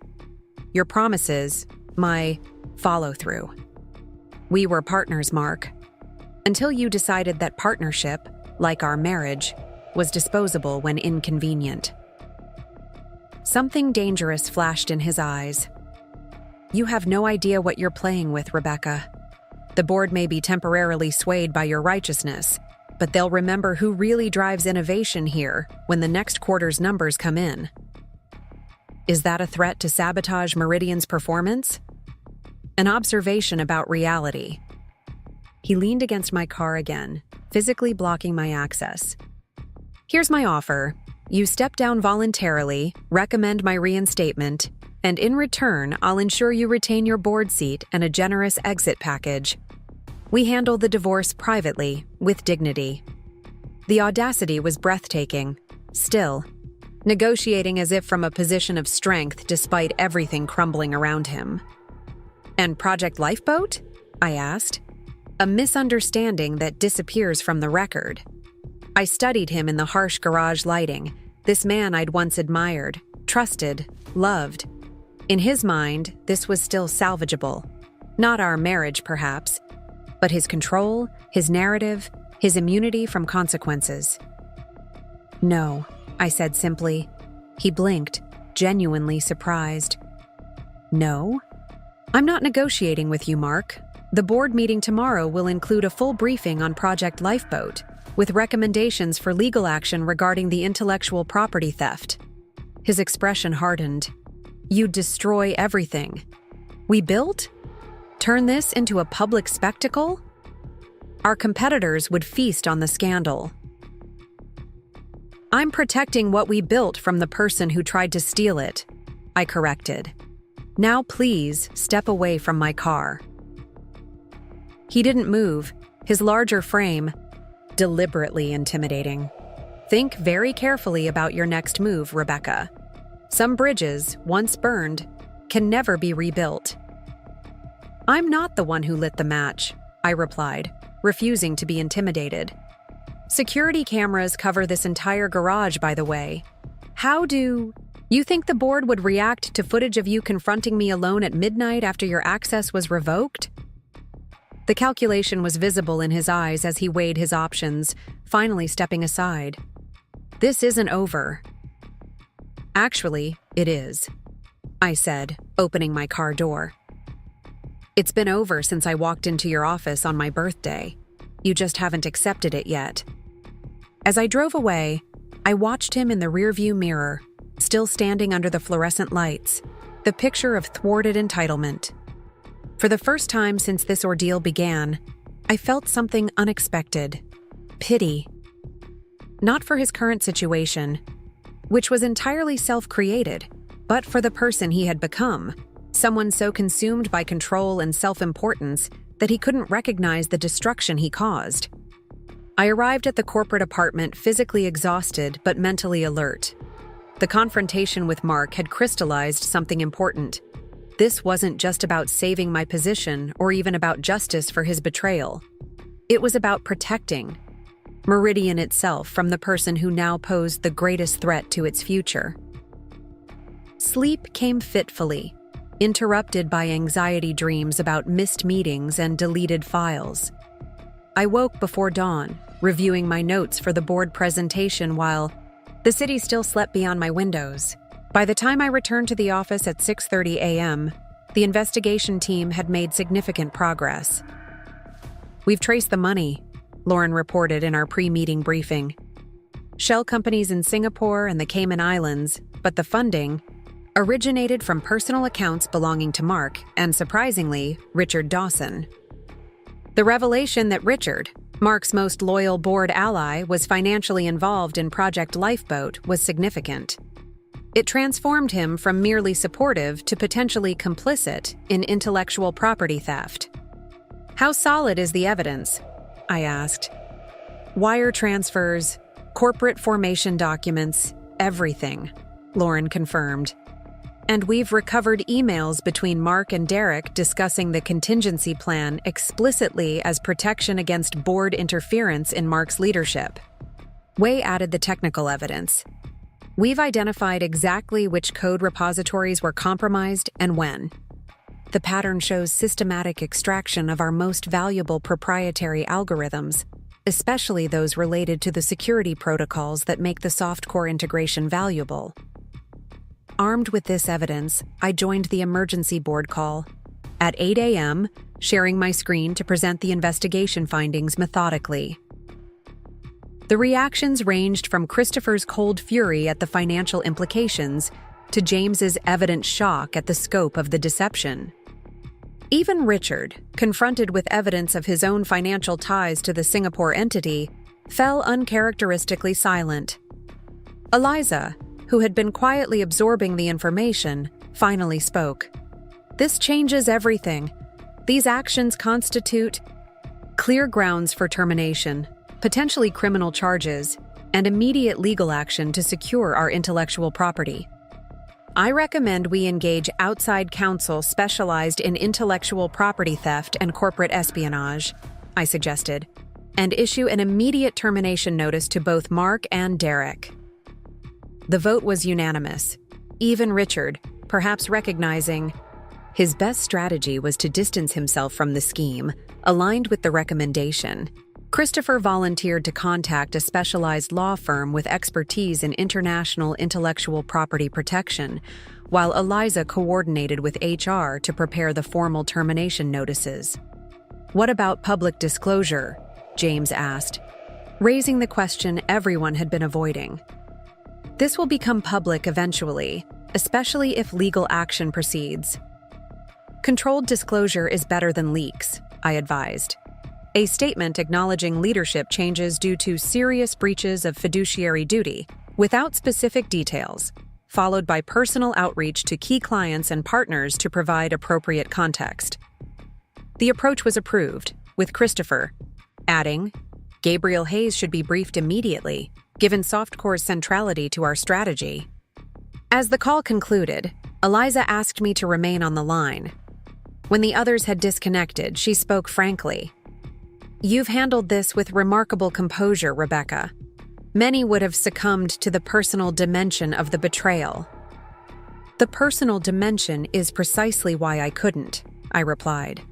Mark was counting on emotional reactions clouding my judgment. "Well, your judgment has been impeccable." She paused. "The board will formalize your position as CEO, dropping the interim qualifier at next week's regular meeting, assuming you want the role permanently." The offer, the culmination of everything I'd been fighting for these past weeks, should have felt like complete victory. Instead, it prompted reflection. "I need to consider whether that's best for Meridian long-term," I said honestly. "My expertise has always been financial strategy and operations, not visionary leadership. Visionary leadership without ethical foundations is what got us into this mess," Eliza pointed out. "Think about it, but don't discount your capabilities. The way you've navigated this crisis has revealed strengths perhaps even you didn't recognize." After we disconnected, I sat quietly in my office, watching the morning sun illuminate the city. Everything was moving with dizzying speed. Mark's termination was being processed, legal teams mobilizing, security protocols tightening to prevent further intellectual property extraction. The machinery of corporate consequence, once engaged, moved with impressive efficiency. Melissa appeared in my doorway, coffee in hand. "You look like you could use this. Rough night?" "Mark was waiting by my car when I left," I admitted, accepting the coffee gratefully. "Tried to negotiate one last deal." Her eyes widened with concern. "That crosses a line, Rebecca. We should adjust security protocols." Already handled, but it was illuminating. He genuinely seemed to believe he could still control the situation, still dictate terms. I shook my head. Even with everything collapsing around him. "Narcissists rarely recognize reality until it's inescapable," Melissa observed. Speaking of which, Derek just received his termination notice. Security is escorting him out as we speak. Through the glass walls of my office, I could see activity in the open workspace. Employees gathering in small clusters. The inevitable ripple of major organizational change spreading through the company. Soon, everyone would know that both Mark and Derek had been terminated, that the leadership structure was fundamentally changing. "We should address the staff," I suggested, "before rumors take over." Melissa nodded agreement. "All hands meeting in 30 minutes? I'll make the arrangements." Standing before the assembled Meridian employees an hour later, I faced the challenge of explaining a seismic shift without descending into the personal drama or legal complexities behind it. "As many of you have heard, Mark Chen and Derek Winters are no longer with Meridian," I began, my voice steady despite the murmurs that rippled through the crowd. The board has taken this action following discovery of serious breaches of fiduciary duty and corporate ethics. While I cannot share specific details due to ongoing legal considerations, I want to assure everyone that these changes, while significant, will not disrupt our core operations or strategic direction. I paused, observing the reactions. Shock, confusion, concerned glances between colleagues. These people deserved honesty, even if limited by legal constraints. Meridian was never built by one person alone, I continued.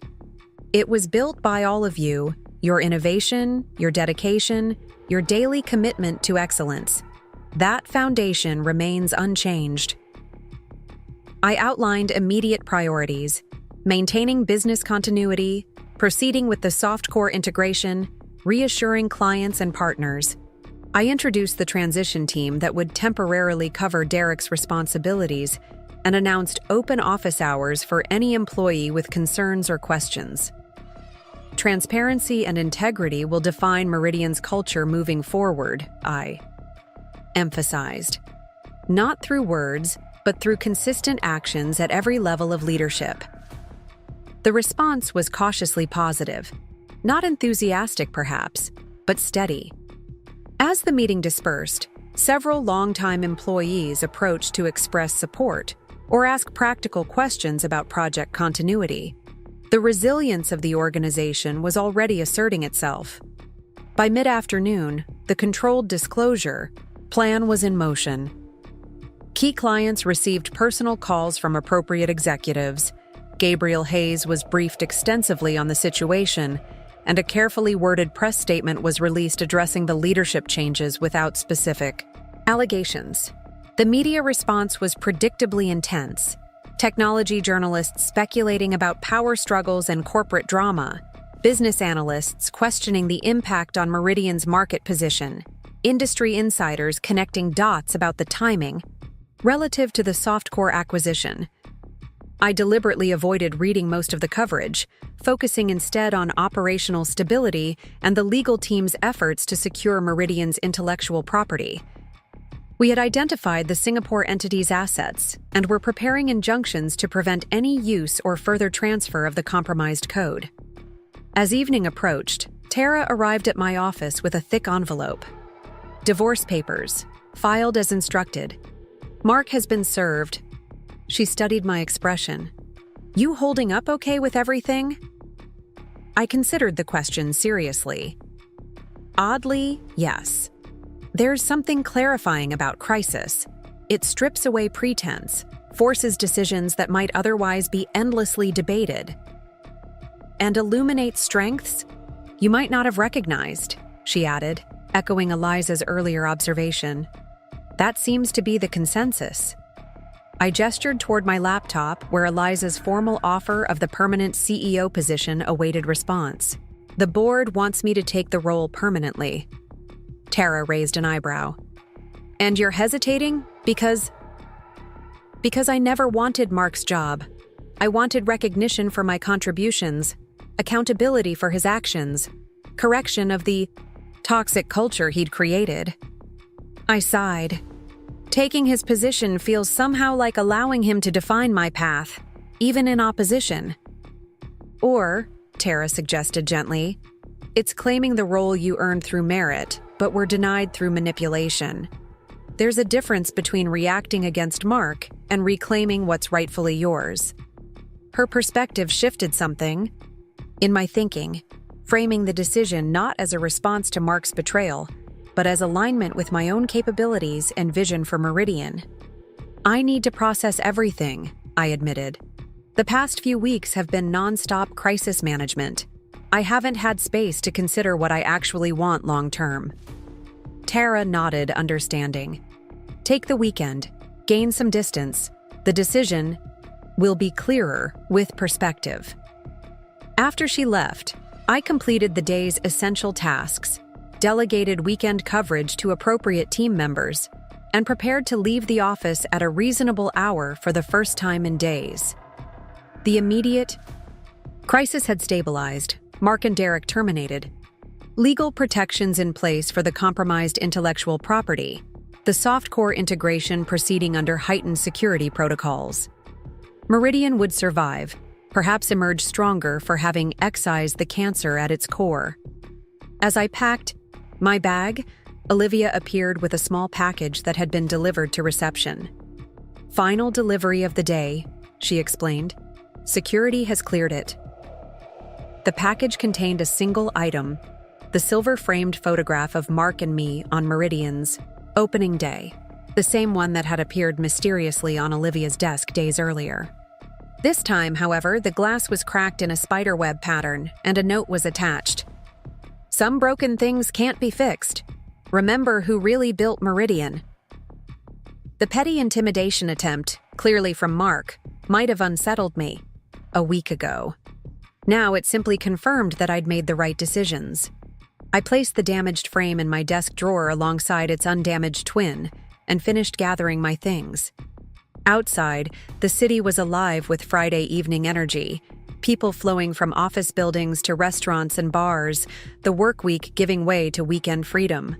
For the first time since my birthday, I felt a stirring of that same lightness, a sense that boundaries between crisis and normalcy might exist after all. My phone buzzed with a text from Melissa. "Softcore integration team reports successful initial system compatibility tests. Good news to end the week. Small victories, tangible progress. Real value being created despite the chaos of leadership. Transition." I texted back, "Celebrate the win. You've earned it. See you Monday." Then, making a spontaneous decision, I turned toward the waterfront rather than the corporate apartment. The evening was mild, the sky painted in spectacular sunset colors, and somewhere beyond the immediate drama of Meridian's leadership crisis and my collapsed marriage lay a future I was only beginning to envision, one built on my terms, not defined by Mark's betrayal or its aftermath. That future remained uncertain in its specifics, but clear in its foundation: integrity, recognition, consequence. The very principles I had fought to establish at Meridian would guide my personal reconstruction as well. As I walked along the water's edge, watching boats return to harbor and lights begin to illuminate the city skyline, I understood something fundamental had shifted. The gift I had inadvertently given myself on my birthday wasn't just taking control of Mark's company, it was reclaiming my own power, my own voice, my own path forward. Whether that path ultimately led to accepting the CEO position or pursuing something entirely different remained to be seen. But for the first time in years, perhaps the first time ever, the decision was truly mine alone to make. 6 months later, I stood at the window of my new office on the 32nd floor, watching sunlight dance across the bay. The view was different. We'd moved Meridian headquarters to a more modern building after the merger with Softcore was finalized, symbolizing the company's fresh start. The floor-to-ceiling windows offered a panoramic vista of the city I'd come to reclaim as my own, not just professionally but personally as well. My reflection in the glass caught me by surprise. The woman looking back at me had changed in subtle but significant ways. The carefully maintained appearance remained, but there was a confidence in my posture that hadn't been there before, a directness in my gaze that spoke of hard-won wisdom.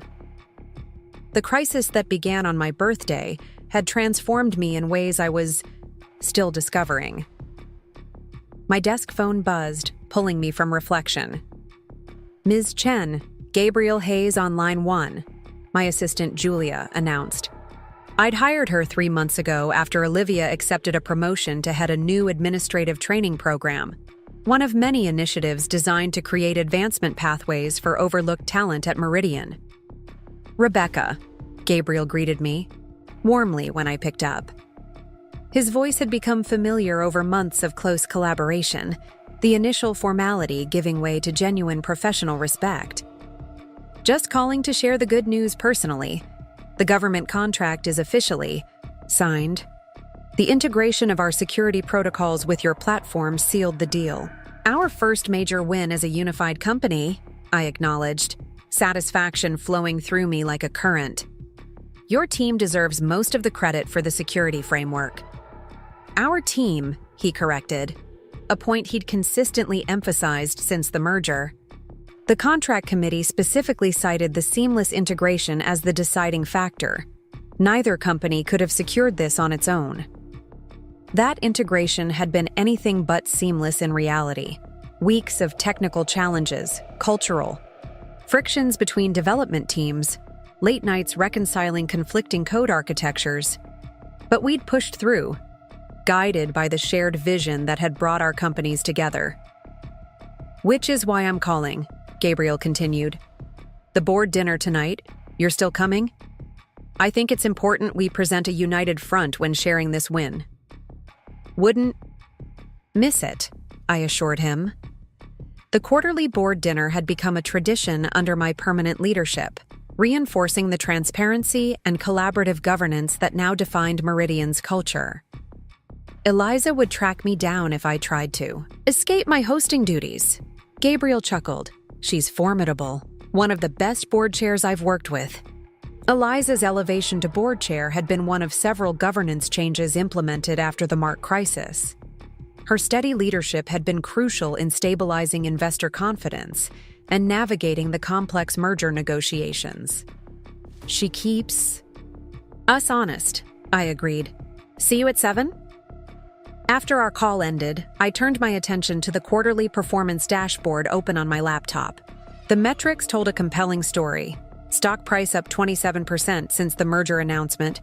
Employee retention improved by 18% over the previous year. Innovation metrics accelerating with 42 new patent applications filed. The tumultuous transition had eventually steadied into something stronger than before, built on authentic values rather than a single person's charisma and control. A text from Melissa lit up my phone. Reminder, your Tech Women keynote is tomorrow. Car picking you up at 8. Speech finalized? I texted back. Final review tonight. Nervous, but ready. The invitation to speak at the Women in Technology conference had come unexpectedly 3 months ago. An opportunity to share lessons from my journey with others facing similar challenges in male-dominated industries. My speech, Reclaiming Your Value, Turning Crisis into Opportunity, had been therapeutic to write, transforming painful experiences into wisdom others might use. Julia appeared in my doorway with the afternoon schedule. Your 2 o'clock is here, the DEI task force presentation, and legal sent up the final acquisition documents for the Austin startup to review before tomorrow's signing. Perfect timing, I replied, gathering my tablet and notes. And has Wei confirmed for the technical review at 4? Yes, he'll be joining remotely from the Seattle office. The team there is eager to share their progress on the mobile security protocol. As I stepped into the hallway toward the main conference room, I noticed the subtle differences in how employees interacted with me compared to the early days of my leadership. The fearful deference they'd once shown Mark had been replaced by genuine respect. People meeting my eyes directly, conversations continuing naturally as I passed rather than falling into awkward silence. Junior staff comfortable enough to offer greetings rather than shrinking away. The corporate culture had shifted, collaborative, transparent, meritocratic, exactly what I'd envisioned during those fraught early days of transition. The deliberate dismantling of Mark's hierarchical leadership model had been challenging, but essential, requiring consistent reinforcement through both policies and personal example. The Diversity, Equity, and Inclusion Task Force meeting showcased this transformation. The group, representing various departments, experience levels, and backgrounds, presented their quarterly initiatives with confidence, including several recommendations that directly challenged historical practices. The data shows clear bias. In our historical promotion patterns, explained Raj from Analytics, displaying a visualization that tracked advancement rates across demographic categories. While we've made progress in initial hiring diversity, retention and advancement remain problematic, particularly for women in technical roles and people of color at the director level. 6 months ago, such direct critique would have been unthinkable, Mark had cultivated a culture where messengers bearing uncomfortable truths were quickly marginalized. Now, the team didn't just present problems, but proposed specific solutions, from mentorship programs to revised performance evaluation criteria designed to mitigate unconscious bias. "This is excellent work," I said as their presentation concluded. "I particularly appreciate the metrics-driven approach and concrete recommendations. Which initiatives do you recommend prioritizing for immediate implementation?" The resulting discussion was lively and productive, eventually settling on 3 key programs to launch in the coming quarter. As the team gathered their materials to leave, Raj lingered behind. "Ms. Chen." "Rebecca," he corrected, still adapting to the more informal culture I'd encouraged. "I wanted to thank you personally for supporting this initiative. Some of us had been trying to raise these issues for years, but previous leadership wasn't receptive," I finished for him. "I understand. Change doesn't happen unless those at the top commit to hearing uncomfortable truths." He nodded. "Exactly. The difference now is, well, people believe their input matters, that speaking up won't end their career." His comment stayed with me through my next meetings, a stark reminder of how thoroughly Mark's leadership style had permeated Meridian's culture, creating an environment where fear outweighed innovation and loyalty was valued above competence. By late afternoon, I was reviewing the technical specifications for the mobile security protocol with Wei and his Seattle team. The expansion to a second development center had been another post-Mark initiative, deliberately distributing innovation capabilities rather than centralizing them under headquarters control as he had insisted. "The protocol looks solid," I commented, studying the architecture diagrams they'd presented. "Have you shared this with Gabriel's security team yet? Their expertise could be valuable here." "Scheduled for tomorrow," Wei confirmed.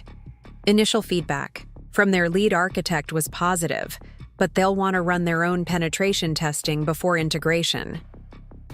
"Perfect. Keep me updated on their response."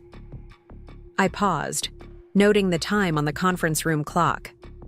"I should let you get back to your afternoon. Great work, team." As the video call ended, I checked my calendar and saw I had a rare 30-minute gap before my final meeting. Instead of retreating to my office, I decided to walk the development floor, something Mark had rarely done except for staged company events. The open workspace hummed with activity, engineers collaborating at whiteboards, product managers reviewing user feedback, quality assurance specialists methodically testing new features. I moved through the space casually, stopping occasionally to ask questions or offer encouragement, careful to project interest without creating the anxiety that often accompanied executive visits under the previous regime. Near the UX design area, I noticed a small team gathered around a prototype I didn't recognize, a sleek interface unlike our current product line. "New project?" I inquired, approaching with genuine curiosity. The team looked up, momentarily, startled before recognizing me. A young designer named Priya spoke up. "It's actually something we've been exploring during innovation time, a simplified security interface for non-technical users. We noticed in customer feedback that small business owners find our enterprise solutions intimidating." "May I?" I gestured toward their monitor. For the next 15 minutes, they walked me through their concept, an elegant simplification of our complex security protocols that maintained robust protection while making management accessible to non-specialists. It was exactly the kind of ground-up innovation that Mark had inadvertently stifled through his top-down approach to product development. "This has real potential," I told them, genuinely impressed. "Have you shown it to product management yet?" Priya hesitated. "We were planning to refine it further first. It's still early." "Don't wait too long," I encouraged. "This addresses a market segment we've struggled to penetrate. I'd love to see this move forward." I pulled out my business card, something I rarely used internally, and wrote on the back, Email me directly when you're ready to present. I'll make sure the right people see this." The surprise and motivation in their expressions reminded me why these informal interactions mattered. They reinforced that innovation could come from anywhere in the organization, not just the executive suite. Back in my office, I found Tara waiting, elegantly dressed in her courthouse attire. Our monthly lunch had become a cherished ritual, a space where I could speak freely without the careful diplomatic considerations required in my role as CEO. "You're looking at a new woman with actual work-life balance," she observed as we walked toward the elevator. "Almost didn't recognize you without the stress lines and caffeine jitters from the early days." I laughed, realizing she was right. The intensity of those first months had gradually given way to sustainable leadership practices, delegation, boundaries, even occasional weekends completely unplugged from work demands. "Getting there," I admitted as we stepped out into the warm afternoon. "Still learning to trust that the company won't collapse if I take a day off." We walked to a small bistro several blocks from Meridian headquarters, deliberately choosing a location where we were unlikely to encounter employees or board members. After ordering, Tara got straight to the point as usual. "Divorce finalized. Yet?" she asked, unfolding her napkin. "As of last week," I confirmed, feeling a curious lightness at the words. "Mark signed the papers without contest. Apparently, Singapore isn't working out as planned." His attempts to rebuild using the intellectual property we'd recovered through legal action had faltered quickly. Without Meridian's full development ecosystem and team expertise, the fragmented code he'd extracted proved far less valuable than he'd anticipated. The last I'd heard through industry channels, he was attempting to secure funding for a new venture with significantly diminished credibility. "Not surprising," Tara noted. He always underestimated how much of Meridian's success came from the team, not just his visionary leadership. She made air quotes around the phrase Mark had so often used to describe himself. His much diminished life had ceased to occupy my thoughts for the most part. The legal consequences of Project Lifeboat had effectively ended his career in American tech circles, forcing him abroad to rebuild with considerably less success. The prenuptial agreement had protected my financial interests, while his reputation had suffered irreparable damage from the corporate espionage revelations. "And Derek?" Tara asked, referring to Mark's loyal lieutenant who had helped orchestrate the intellectual property theft. "Last I heard, working for a small startup in Austin, nothing remotely approaching his position at Meridian." I shrugged. The industry has a long memory for that kind of ethical breach. "And Natalie?" "Thriving, actually." This was one outcome that had surprised me. The transfer to the East Coast office was exactly what she needed. Fresh start, away from, the history here.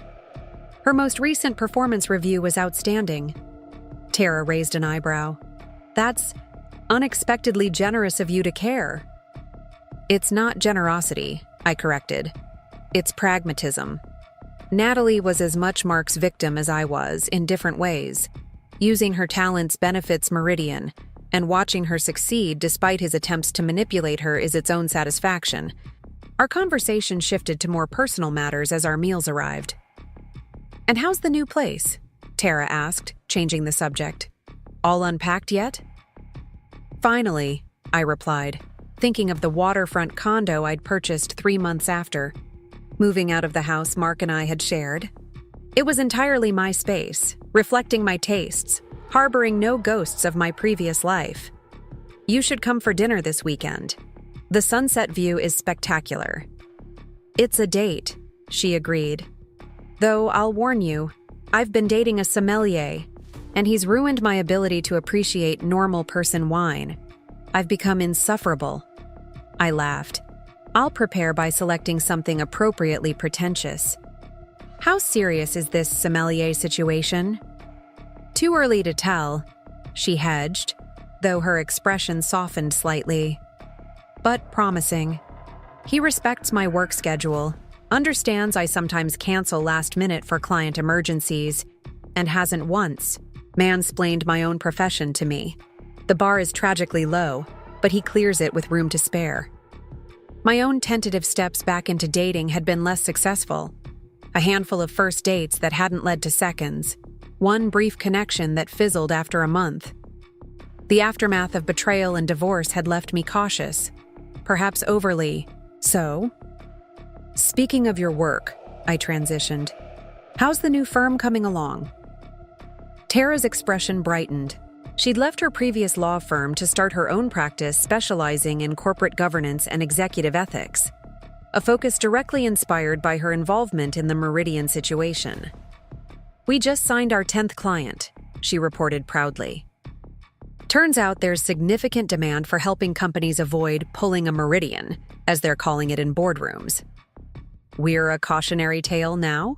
I asked, amused rather than offended. In the best possible way, she assured me. You're the redemption arc at the end of the story, how proper governance and ethical leadership saved a company from a founder's hubris. Our lunch stretched longer than planned. Comfortable conversation flowing across topics both professional and personal. It was only when Julia texted a reminder about my final meeting that we reluctantly asked for the check. Walking back toward Meridian, Tara asked suddenly. Any regrets? About how everything unfolded? I considered the question carefully, watching pedestrians hurry past on the busy sidewalk. Only that I didn't recognize my own worth sooner. That I accepted less than I deserved, professionally and personally, for so long. You couldn't have known? No, I interrupted gently. That's not entirely true. There were signs I chose to ignore, compromises that seemed necessary but weren't. I allowed Mark to define my value within the company and our marriage. That was a choice, even if I didn't recognize it as one at the time. Tara nodded thoughtfully. And now? Now, I understand that sometimes what seems like catastrophe is actually liberation. I smiled, thinking of that birthday that had shattered my world and ultimately rebuilt it stronger. The best gift Mark ever gave me was showing me exactly who he was, forcing me to become who I was meant to be. We paused at the intersection, where our paths would diverge, Tara toward the courthouse district, me back to Meridian Tower. You know, she said, her expression serious, what you've accomplished in 6 months is remarkable. Not just saving the company, but transforming. Not everyone could have done that. I had help, I reminded her. Melissa, Eliza, Gabriel, I didn't do this alone. Accepting help is its own skill, she pointed out. One Mark never mastered.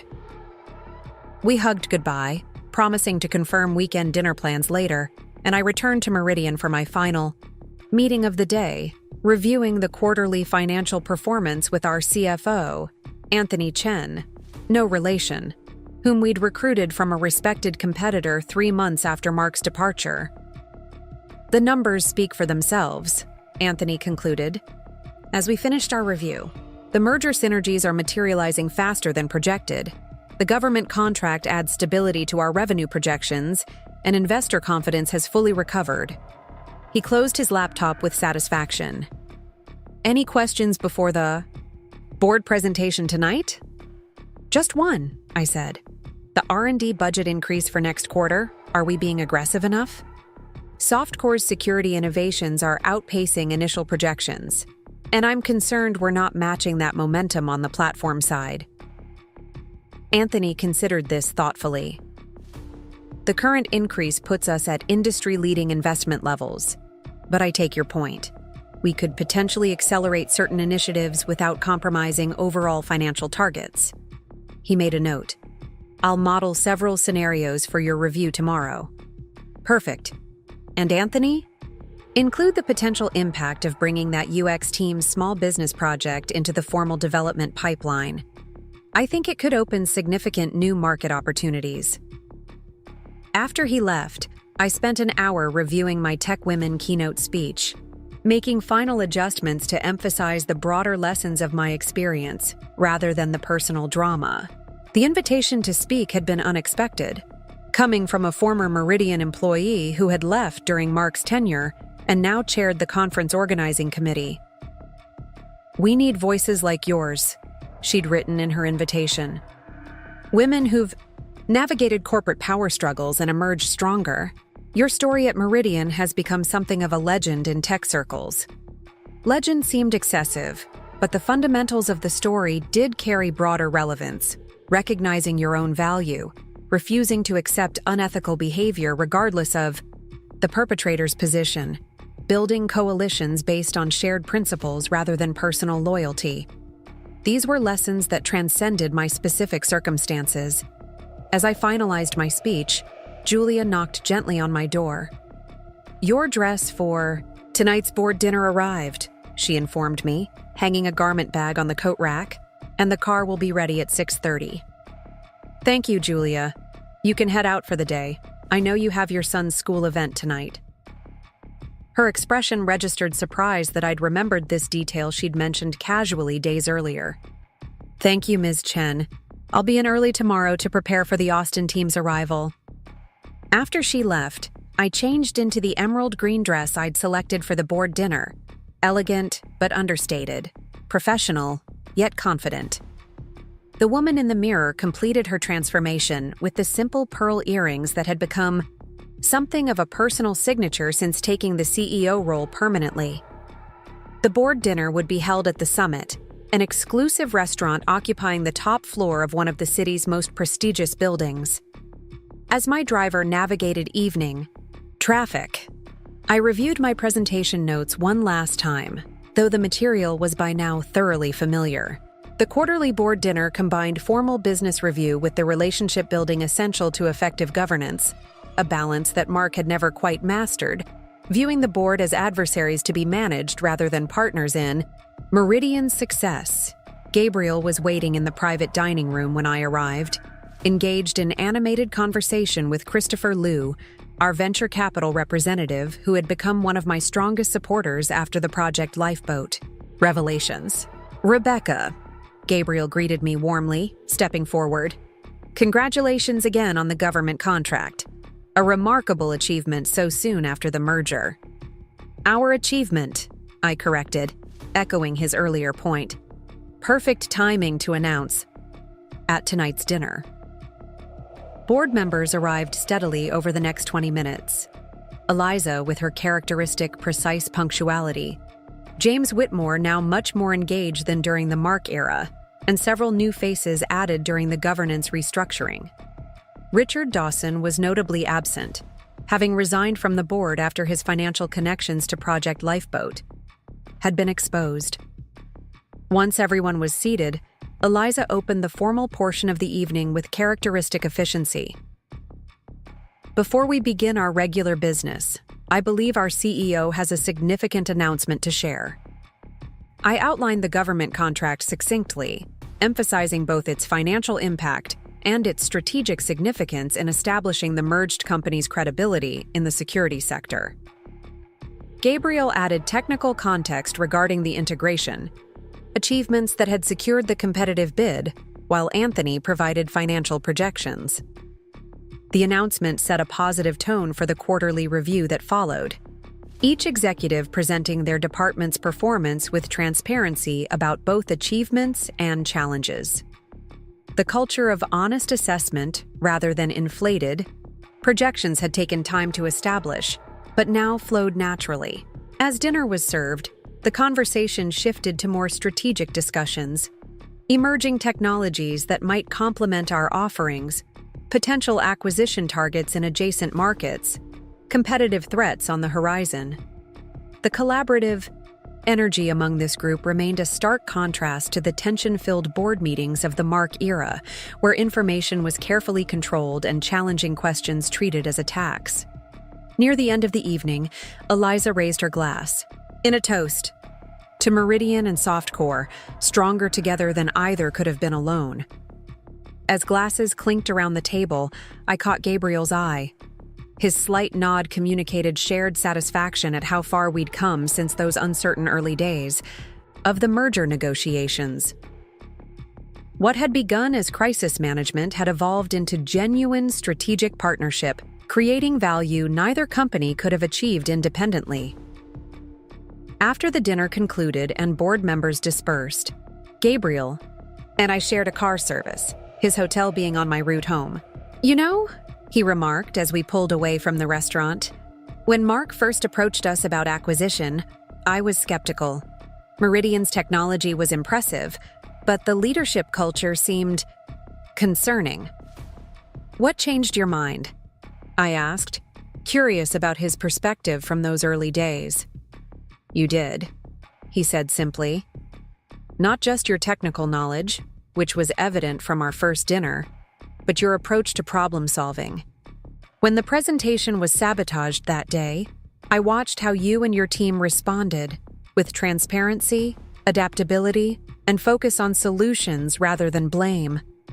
It spoke volumes about the kind of leader you are." His observation resonated with my own reflections on leadership, how different my approach was from Mark's, not as a deliberate opposition, but as an authentic expression of my values. The irony, I noted, is that Mark's betrayal, both personal and professional, created the opportunity for me to lead authentically. Without that catalyst, I might still be the supportive wife and overlooked co-founder. "Sometimes our greatest growth comes from our most painful challenges," Gabriel observed, though I'm not suggesting infidelity as a leadership development strategy. I laughed, appreciating his attempt to lighten the moment. "Definitely not. Recommended. But there's truth to the idea that crisis reveals character, both weakness and strength." When the car reached his hotel, Gabriel extended his hand. "Until tomorrow's executive committee meeting. And Rebecca, you've built something remarkable here. Don't forget to acknowledge that." Continuing home alone, I watched the city lights blur past my window, reflecting on the journey of these past 6 months. The personal and professional transformations had been intertwined, each reinforcing the other as I reclaimed my voice in both spheres. My waterfront condo welcomed me with the peaceful simplicity I'd deliberately cultivated. Clean lines, calming colors, art chosen solely for my own appreciation rather than impression or status. I kicked off my heels and moved to the balcony, watching moonlight shimmer across the bay while the day's events settled in my mind. My phone chimed with a text from Melissa. "Final keynote revision received. You're going to inspire a lot of women tomorrow. Get some sleep, CEO." Tomorrow, I would share my story publicly for the first time.